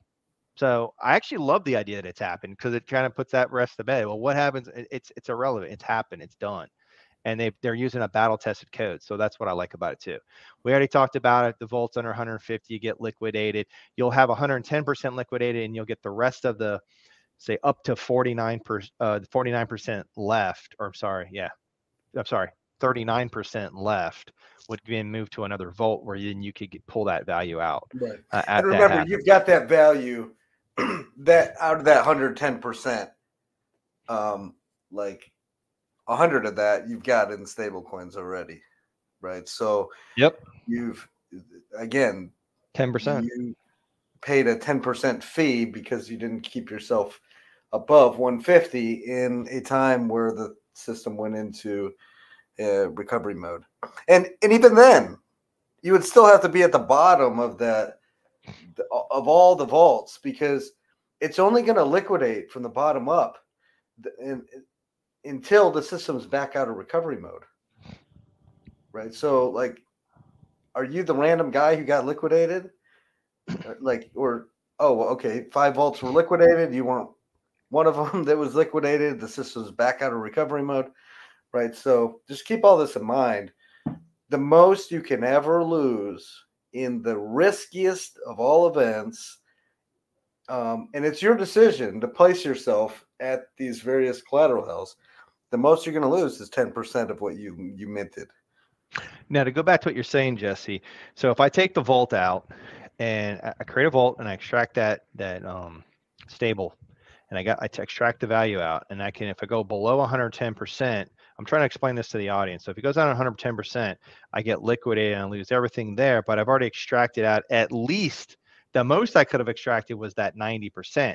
Keep in mind that if PLX keeps going down in value, some people may be thinking, well, what happens if PLX goes way down in price? Well, yeah, but the value of the PLX just keeps losing value that it's tied up in the vault. So it's not, you're still, once again, 10% is what's being lost. Yeah. So it may turn into, oh, crap, I was liquidated. And then it may turn into, oh, wow, I'm glad I was liquidated. Yeah, because it keeps dropping in price. Yeah. If that was a good stop loss. Yeah, that's a fair way to put it. It is almost like a built-in stop loss. And then, of course, if it goes up in value, which is a much the positive way of thinking about it, if it goes up even more, then you can keep extracting value out more stable out of that vault and keeping your ICR still at a stable, at a healthy rate if you want to do that too. So as it goes up, which is one of the strategies we'll talk about, that I know it's become very popular and people are talking about. So, yeah, once again, this kind of breaks it all down on what's going on here, but we've already talked about all this to death. I mean, this is just more verbiage saying the same things we already keep talking about. We could dive into this more, but this is just showing you, this was a good chart you guys had that I thought was pretty cool, that it really broke down the mathematics for you, what actually happens at each, if you were to go into recovery mode in each one of these. So the main pieces you need to remember is that's your individual collateral rate. That's the minimum collateral rate, which is the 110%. The TCR is whatever, if it is recovery mode, this is going at below 150%. That's what that total collateral ratio would be. And the stability pools is what SP stands for. So like you said, if you're under 100, if your ICR is under 100%, it's all getting, everything gets all the debt and collateral minus the pulse gas return to the active vaults. So this gets taken and spread out across the rest of the vaults.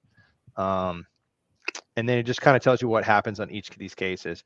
Obviously, if the MCR, which is the minimum collateral ratio, is less than or equal to the ICR, then essentially there's nothing that needs to happen there because it's above the 150%. So do nothing, nothing happens to you. You're just relaxed and nothing, no concern here. The trick here about all this is if you're under 150%, you'll be liquidated minus the 110% will get liquidated, and then what's remaining under the 150% will go into another vault, and you'll take it. If you wanted, we wanted to put this here so you can understand where the value is going. Okay, so what happens? This happens, and this explains it all. It's still your same wallet address though. Like you'll still log into the system. You'll see that you have a claimable amount of tokens that you can get back out. So the remaining, right here. Yeah. The vault. So when he says another vault, it's still your wallet address. You just go straight to the protocol and you can claim those. It's more on the back end what's happening though. I got you. Yep. Okay. So you can look at this in the video. We recorded. We have it. You guys can pause this and take a look at it to understand it. But that's really what's going on. I just wanted to share what was actually happening. All right. Before we get into this, Jesse, do you want to talk about anything else about the Earn protocol that we did not touch on before we start diving into some strategies, just to kind of give the users an idea of how you can use the interface? Or sorry, not interface. No, I think we pretty much covered it. There's so much more we could talk about. There's little intricacies like what happens if there's black swan things. Yep. They're pretty much all covered. Like what happens if there's no stability pool? Nobody's participating in it. Well, that's kind of dumb because remember I said it only takes one single guy or gal with a fraction of a token to be in there, and they're gaining the entire emission of Earn token. Okay, so let's put that in perspective. So let's just say if you're the first one in there on day one, I mean, I know it's a loaded question, but what's a ballpark you could be earning then? Well, if the entire supply is 100 million and the let's say a third of that is set aside for the stability pool, so we'll say 33 million tokens. Okay, gotcha. And half of that is emitted in year one, so 16,500,000 tokens are emitted in year one divided by 365. I mean, you could get 45,205 tokens if you're the only person in there with a 0.000001 of an Earn token sitting there. Yep. You're gaining 45,000 Earn tokens a day.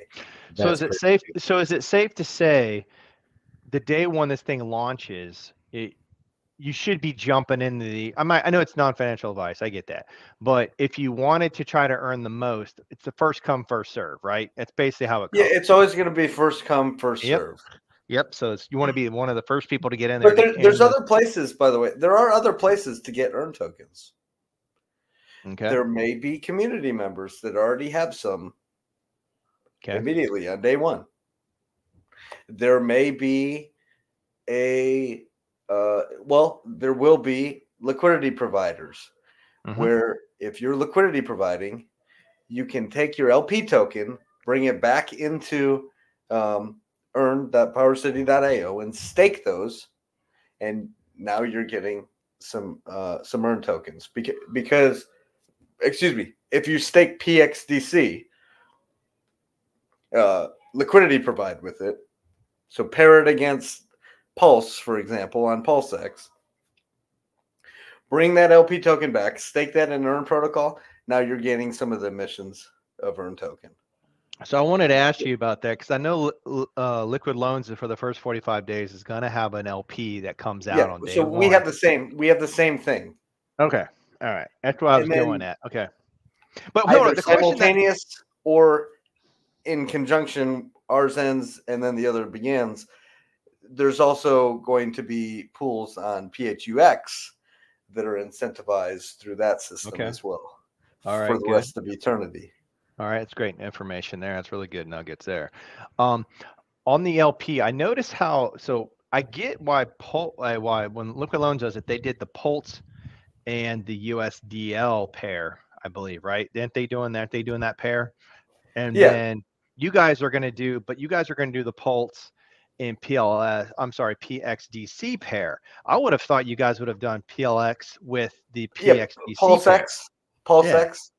Yeah. All right. So I think you'll see PulseX paired to PXDC as the incentivized pool. Okay, because that makes sense to me, just because Right. that's the main token you're using in your protocol. Yeah, Okay. it's easier to swap for it and bring it back into the system and redeem and do all these things when it's paired. Sure. It's one less hop you got to make. Yeah, exactly. Right? At the end of the day, PulseX and Pulse are the thickest liquidity pool on Pulse Chain. So it kind of doesn't matter which one you're paired to, but to make it easier for the users, yes, PulseX paired directly to PXDC just makes it easier for people who like to play around. Okay, I got to ask you something else now. That so these LPs are going to come out, right? But at the same time, I'm looking at the stability pool and possibly and also the staking pool, right? In the protocol itself.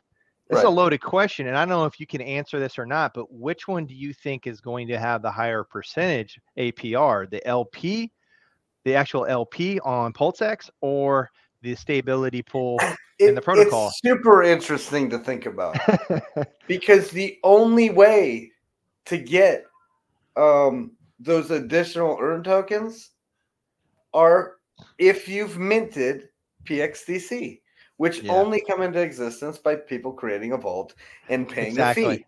Which is which goes back to the people have to have the liquidity to do this on top of it. So well, finish your thought. I don't mean to stop you on that. So finish your thought. There will be lots of people diving in and minting PXDC. And all of them are paying a fee, and that's going to go to whoever's staking.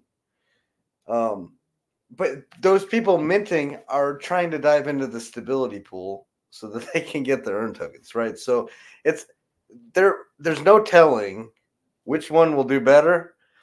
At the end of the day, they're probably all going to kind of balance out with each other to some extent. Because if the APY on one is, and I have no idea what it'll be, but if it's twice as much on one as the other, people are going to recognize that, and they're going to exit the one that's lower and join the one that's higher, and you'll see them kind of teeter-totter out back and forth until they balance. I see this playing out on PHUX all the time, by the way.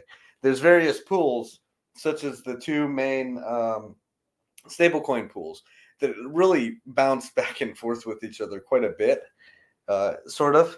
People are just diving back and forth to whichever one is paying the best, which makes the one that pays the best now pay worse than the other one. And they just bounce back and forth. You'll see the same thing in these protocols, I believe. So real quick, Tracker. So would you consider then the APYs are going to be more centralized around what is going on with the trading just on the open market then?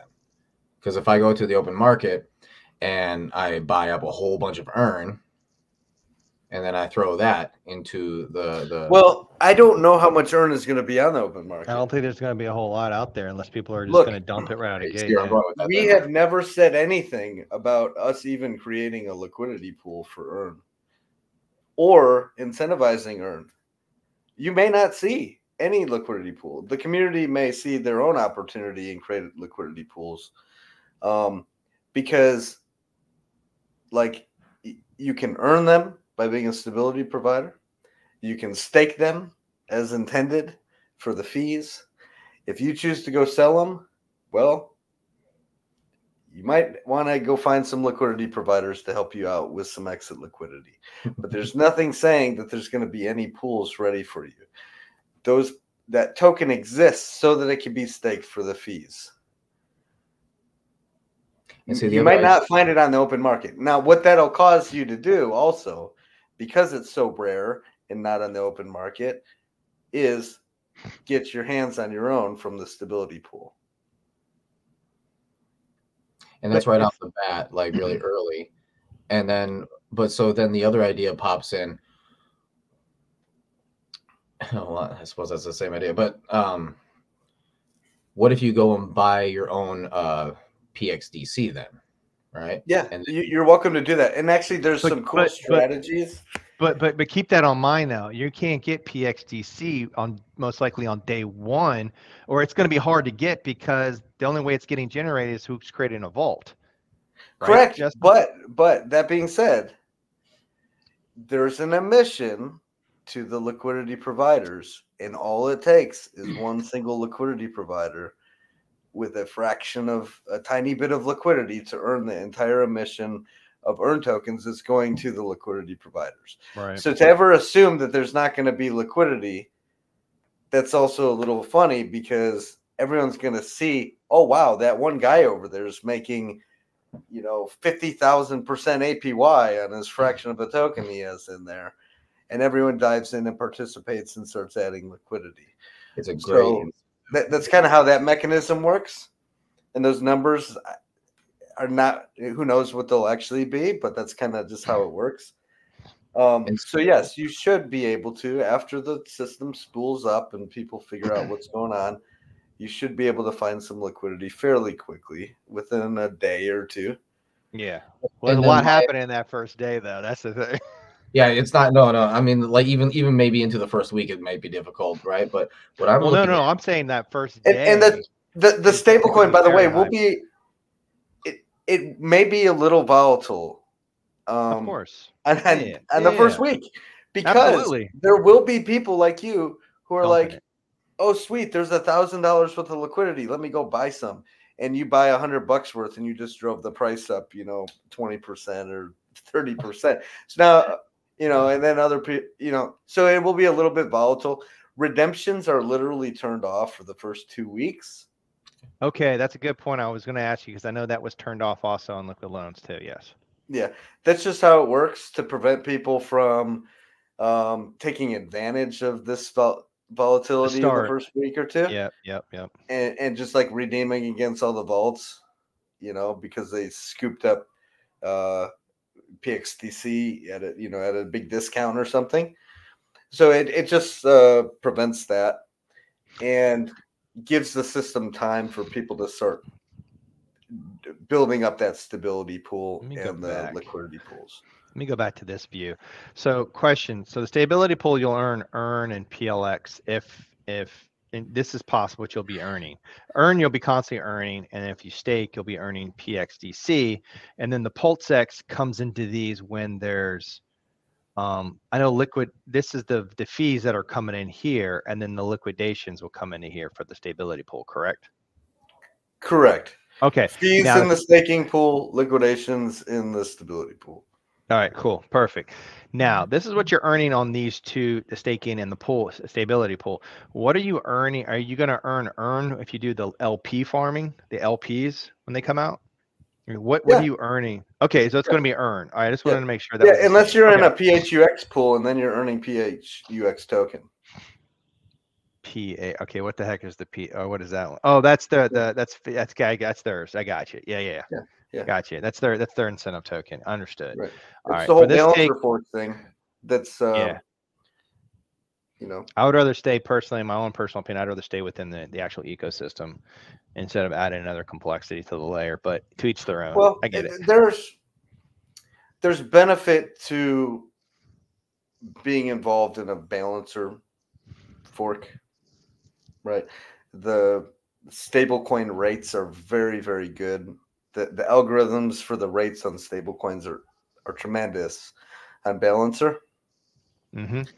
You may find over time that it's cheaper to swap PXDC or USDL or Coast and get a way better rate than you would be able to on PulseX. That's true. If you're shopping around to see where you're going to get the most value for it, sure. Yep, I get that. Like a way better rate. It's just the algorithms that Balancer uses they're great. Interesting. Okay, that's interesting. That's a good point you brought up then. Okay, nice. Okay, so that's why Coast is the other native stablecoin of the chain, right? Mm-hmm. Besides, the USDL and PXDC. Mm-hmm. That's why they've chosen to use PHUX as well. Now, you'll find these things on all the platforms. You'll find them on PulseX, sure. Make sure you look around and look at the advantages of using one system over another. And also just be aware that there are emissions from other protocols that are immutable, by the way, that may be emitting forever. And you'll have to do a deep dive with those teams to get a full understanding of those other protocols. I'm not necessarily endorsing them. All I'm simply saying is you will find PXDC on things such as PHUX. No, that's fair, and you will. You absolutely will. Just like you're seeing Pulse and PulseX and other coins on those as well. Yes. Okay, makes sense to me. Let's see here. Let's dive into a couple of the strategies that I know are swirling around that I know that are pretty good. So one out here that was the Pulse stacker strategy, right?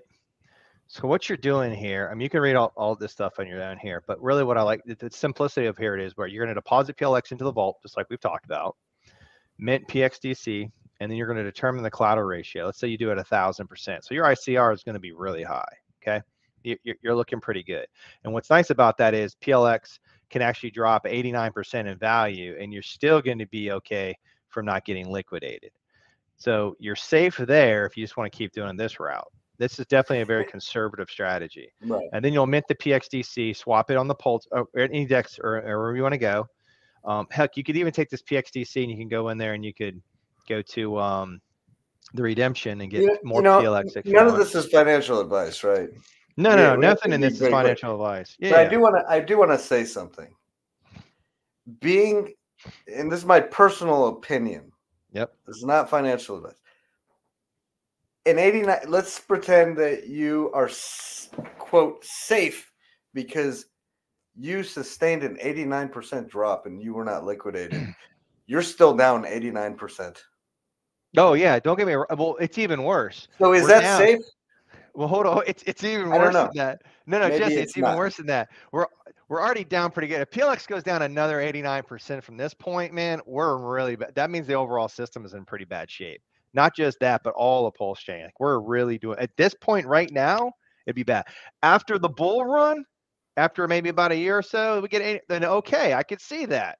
But right now, I don't know if anybody can stomach that right now. Let's forget the entire earn protocol or anything. I don't know if anybody can stomach that again, another drop more like that. Okay, so we got bigger problems there. Right now at this point in time, on November 15th, 2023, this thing drops more. We got bigger problems than that. Okay. Yeah, let's not even think of the possibility at this point.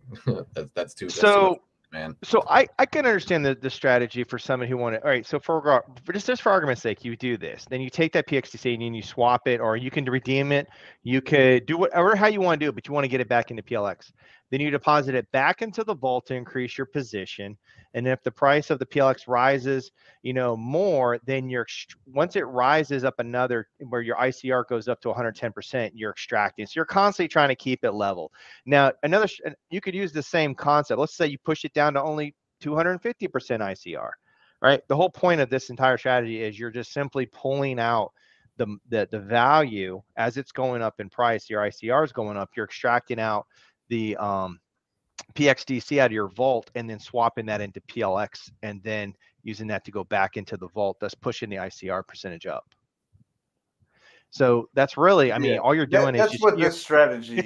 It's almost like a DCA, not really a DCA, but it's just a constant leveraging as the price goes up. Yeah, And it may sound intriguing because you're just stacking PulseX. You're getting more and more PulseX and minting more and more stable coins. But you also, everything has risks. All of these strategies have their own individual risks. The risks to this, one of them would be if you're buying PLX at goes a bad down price. in value, and you were to get liquidated, you lost everything. Because instead of holding on to those stable coins somewhere else, like a liquidity pool or a stability pool or liquid in your wallet or in a home that you purchased, if you're liquidated, you lost everything. You have nothing to show for it. And to think about this, let's just say hypothetically, you want to go this strategy right now. I would say another strategy, not financial advice, but another strategy I would rather prefer that would be better personally would be, let's say it does go up in price. Okay, let's say then I would take some of that stable coin out. But am I going to immediately jump in and buy more PLX because if it did, that means PLX went up in value. If anything, I would hold it and wait for PLX to go down in value and then maybe buy some and put it into value. Meaning I'm going to use that to DCA to add my positions on pullbacks. That's another way to think about it if you wanted to go that route. You want to add to that, Jesse? And what's cool is there's going to be people doing just that. So you've got this pulse stacker strategy. People are going to be using it as the price goes up. Other people are going to manually be saying, you know what, I'm going to stack pulse X into my vault every time the price goes down. Which, by the way, the stability pool does that for you. If the price goes down and people are liquidated, you're picking up pulse X at a discount. You're welcome to take that pulse X and just add it to your vault. So personally, the way I'm looking at it is, Jesse, from my personal sake on this is, the only thing I was debating about was, do I do the LP or do I go straight into the stability pool? Because I also feel like right out of the gate, you're going to have people getting liquidated because you're going to have people going in there doing the bare minimum, not knowing what they're doing, and they're going to get basically liquidated right out of the gate because they're going in there doing this minimum 110%. Price PLX goes down just a little bit, bam, they get liquidated. Now you're in the stability pools, you're earning some of that right out of the gate. So I feel like the mistakes are going to happen early, is my opinion, whether it was intentional or not. Those are potential values you could be capturing too, on top of getting that chunk of the stability pool or the staking pool, because you're capitalizing on those mistakes early.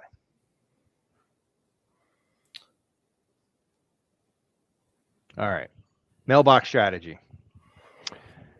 This one is where you're depositing the PXDC into the stability pool down here. It's the earning section, and you're earning and PLX.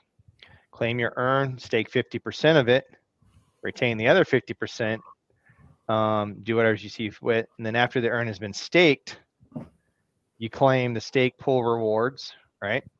And then you stake the PXDC back into the stability pool, retaining your PLX to do your discretion. So what you're doing here is you're holding on to 50% of the earn that you rewarded, and you're holding on to some of the PLX that you earned here from the staking, while the rest of it you're just repothcating it back into the staking and the stability pools. And what does that sound like? A money printer. Yeah. I mean, essentially you're earning and you're just putting it back in to earn more. Yeah. I mean, that's repothcating 101 right there. So makes sense. Half and half strategy. More strategies here. You're depositing PLX into the vault. You're making the PXDC to predetermined collateral ratio of 1,000%. Okay. Stake the PX into the stability pool that you got. Claim the earn and liquidation rewards, participating for the stability pool. Deposit the PLX rewards claimed into your vault to decrease the collateral ratio, which you could do this or not, or you could just sit on that PLX. Regardless, what you've done so far in steps 1 through 4 is you participated in all the pieces of the protocol at that point. And now you're just deciding, what do I do when I get my reward? So you have your PLX. Okay, maybe I take that, and say in this example, it's taking that PLX you claimed and you're putting it back in your vault. You know, you're just repothcating it, or not repothcating, you're actually just putting it back into your vault, pushing your ICR percentage up to make it less risky. May or may not do that. I'm not sure on that one, because to me, I just don't need to make that move yet. If your ICR is already in a good place, I don't know if I necessarily would do that. I don't see the reason to do that quite yet. You don't have to make the decision on step 5 right away. Step 6, you stake and claim to earn into the stake pool to earn PX in the PLX staking reward. So once again, you're just now in the staking pool here. So once again, you participated in everything. You claim the staking pool rewards, deposit PXDC into the stability pool and the PLX into the vault. So you're basically repothcating this back into the stability pool from what you earned out of the staking pool in step 7. So step 6, you earn these and you're repothcating the PXDC back into the stability pool. And then at PLX you're going back into your vault. Once again, you don't need to do this right here. I get the PXDC. I mean, why not stick it back into the stability pool? Because you're just repothcating and compounding your percentage that you're in there that you're earning. So you just keep compounding the earning, and you're not spending it, you're putting it to work for you. So I like those. I don't know if I'd want to take step 5 and the end of step 7 right away. Once again, I'd probably wait for a reasoning to do that or something else there. And then every time the collateral ratio increased by 110, yep, you're taking you're taking more out of that loan and you're repeating the process. Like I said, all this is not it's not bad. It's just that I would probably be hesitant on just automatically sticking stuff back into the vault. And the other piece is me personally, I'm not trying to sell my PLX. I'm not trying to sell my Pulse or anything for that matter. If anything, I'm trying to compound I'm trying to increase my bags. I'm not thinking about selling right now about any stretch of the imagination. So I'm going to keep building them up. And if I can do that by just simply participating in some of these, staking rewards and stability rewards out of the stability pool, then so be it. I would absolutely do that. And then look for other options here on these PLX, or who knows, maybe you take this PLX that you got in step 5 and at the end of step 7, and you swap it into, as PulseX goes up, you move that into a stable coin, PXDC, and then use that dry powder as it goes up for opportunities to buy back into PulseX on pullbacks. You're going to get pullbacks. You're going to get ramps up. These are all great timing if you want to play around with this. That's a trading mentality there. It's definitely your option. But once again, we're showing these so you get an idea what the different strategies you can use with the protocol. And I'd like to add to that actually. So could you go back? So when you're doing that, right? As your ratio increases, you're able to basically hold that percentage of the stables that you are able to leverage out as some kind of emergency fund, so to say. So this is actually one of the safest things you could possibly do. Oh no, the car broke down. I need to pull out like $500 worth now, right? Well, I mean, you had like $5,000 waiting in there that you could have pulled out at any time you wanted to. That's a very real thing that you could do as well. Maybe the trader mentality. Right? Maybe you don't want to sell your PulseX, and like you just want to hold it as long as possible, right? But you need some money, so you go ahead and just collateralize some of it and take out what you need. Exactly. Pay that back at a later time if you choose. Exactly. And if the price keeps going up and you realize, wow, why would I ever pay that back? You may decide, wow, I guess I'll just mint some more later. Yep. Exactly. And that's kind of what I'm looking at is what you start doing is it's almost the reverse of what like a normal loan would be, because you start having the ability to take out that loan at any time you want to. And that loan then becomes actually your funds to be able to do whatever it is you wanted. But this also requires a certain type of mindset, because the mindset is, well, I'm not going to go out and buy a Lambo with it. That's not what I'm going to do. This is protection for maybe if I lose my job. This can keep me running perhaps like an entire year without a job, but I'm going to need to pay it back eventually. So obviously I want to get a new job, but you see how that emergency funds could really help you kind of survive in life, and you never have to sell any of your PulseX for it. Yep. For me personally, I would say that's absolutely, and to each their own. I would just saying, like, what I like about this is I would probably on step 5, step 6, keep that PLX, and then use that as my liquid PLX as the price goes. If it really went parabolic, I had a nice little pump, taking that, and maybe that's where you're taking your profits at right there, and then moving it into the PXDC stable coin and holding that for your dry powder to buy back into PLX on a possible pullback. If you wanted to go that route on taking that, at the same time, you have all these other portions of your portfolio staked into this earning while you're still holding your positions. Your long-term positions are being held. Your short-term positions, you're just holding that for potentially taking profits or to build up dry powder to buy back in to you have that opportunity. And number 8 is the only thing that I don't know if I like doing, Jesse. And the reason why I'll say that is you stated it earlier, and that is that you're over leveraging yourself. Like, you've already created your debt out of your vault. As you keep taking more and more out of your vault, your debt's growing, right? So your debt's growing, which isn't necessarily a bad thing if you're taking those coins that you're getting, that stable coin that you're getting, and rehypothecating it back into the system. That I get. But I think where people are going to screw up at, they're going to take some money out of the vault, and then they're going to go off and and make other trades, lose it, whatever. And now they're in a predicament where they keep taking money out of the vault and they keep building up their debt, and they've taken that money, but now you just keep building up more and more debt. Like you said, you're extracting that value out. To me, it's just reckless, when it's worse than that, because as you keep taking debt out, more and more debt out, and you keep doing it, and you're burning through it. To me, it's reckless, especially in this early stage of a bull market. And I personally think we still are in the early stages of a bull market, that not only have you lost the opportunity cost on your gains of the funds if you would have put them in, but you also could have rehypothecated those back into these pools that you're earning more on. So it's even worse than that. So I think people need to be a little more strategic about how they're doing it to try to get the most out of it. Me personally, like I said, I want to hold on PulseX and Pulse, and I want to build my bag. So what's the best way of doing that? That's eventually strategies. These are just ideas and examples, but that's what I'm personally targeting. Yeah, if you're taking a loan, if your piece of collateral is the thing that you're purchasing with the loan, that's probably the riskiest thing you could do. To purchase more PulseX with the PXDC that you minted from your PulseX, that's probably, that's the riskiest thing to do. Now, if all you're doing is minting PXDC and placing it to work for you elsewhere, earning something, so that if you're ever liquidated, you still own that PXDC, and that PXDC is still earning you things, that's probably the least risky thing.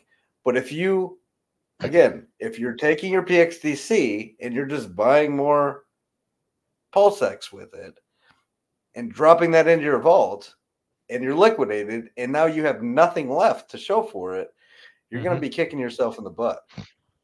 Right. So that's what I would say. That's why I like the idea of taking the rewards that I'm getting, especially the PLX, since I don't want to add the PLX, because the only way I can use PLX back in the protocol is adding it to my vault.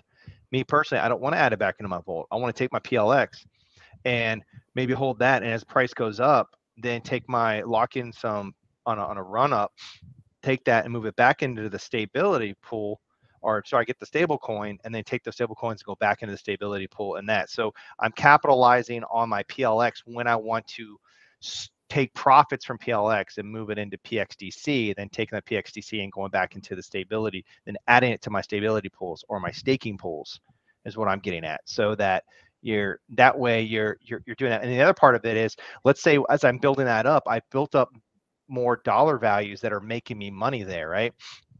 And they're stable. So like you said, arbitrage, and I get all that, but ultimately stable.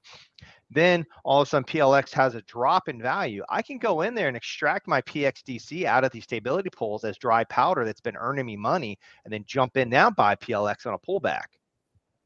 I mean, so it's just you're building up dry powder essentially, and that dry powder is earning you yield while you're chilling, waiting for pullbacks or opportunities. So that's one thing that I like to see in the protocol itself. Like, to me, that's the safer bet. Yeah, that's pretty close to passive income, where you're not watching too closely, but when you do see something, you have options, right? Yeah, what's funny you said that, because there's passive pulse strategy here.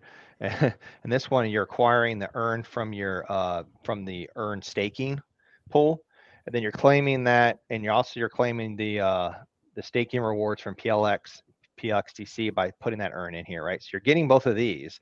Then you're swapping the PXDC for more PulseX, right? And then putting that PulseX back into the vault, which, once again, I don't know. The only reason me personally, why I want to put more PulseX back into my vault is if I want to push up my ICR percentage, because I feel like it might be risky for whatever reason. I might want to add to it. Okay, I get that part. But me personally, I would take these values and I would take that PXDC and put that to work for me while I'm using that dry powder. And then when that time comes, pull it out and then use that dry powder to buy more PulseX at that time. Like, I don't know.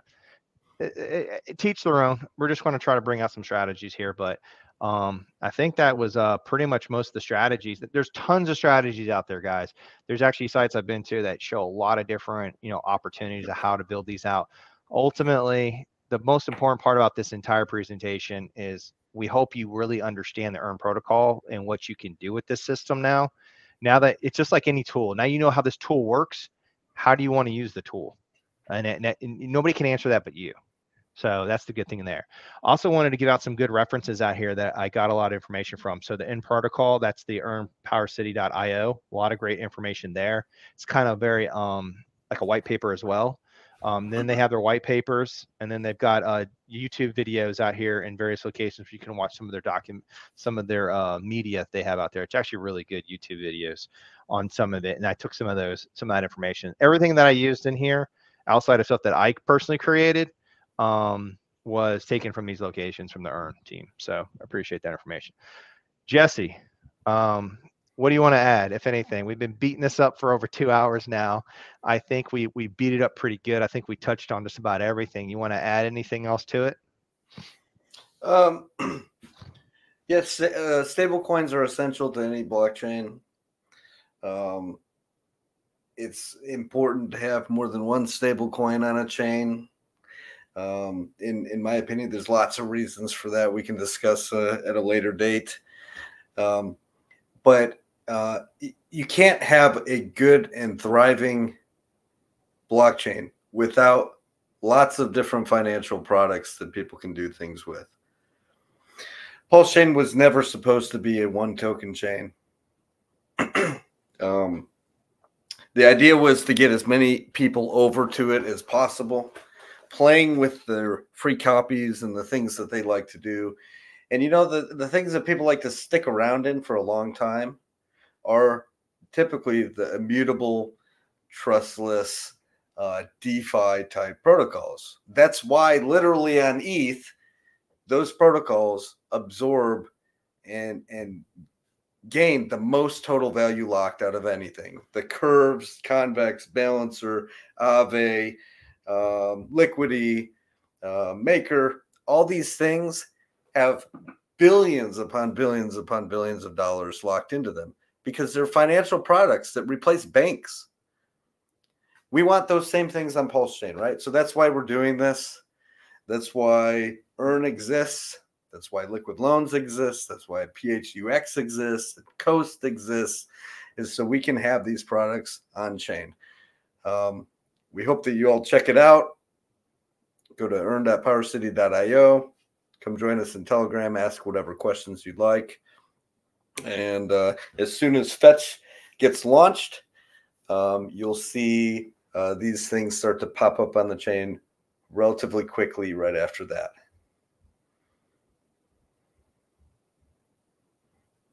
Hope you all enjoy. All righty. Well, yes, so that's definitely for sure. Check this out, right? For any information on specifically like how everything works. You don't need to fear you don't need to fear these protocols. Quite frankly, if you do have any issues, again, in the Telegram, Tracker and I are both in there. Go ahead, just hit us up, or just ask Jesse, I guess. But yes, thank you very much for being here with us, listening through, actually taking the time out of your day to try and learn this, because what that's proving is that you don't want to be poor, and you actually want to, you know, make some money, and you want to do it safely without getting wrecked. And unfortunately, in this crypto world, it's pretty easy to get wrecked. So there's a lot of research that went into all this.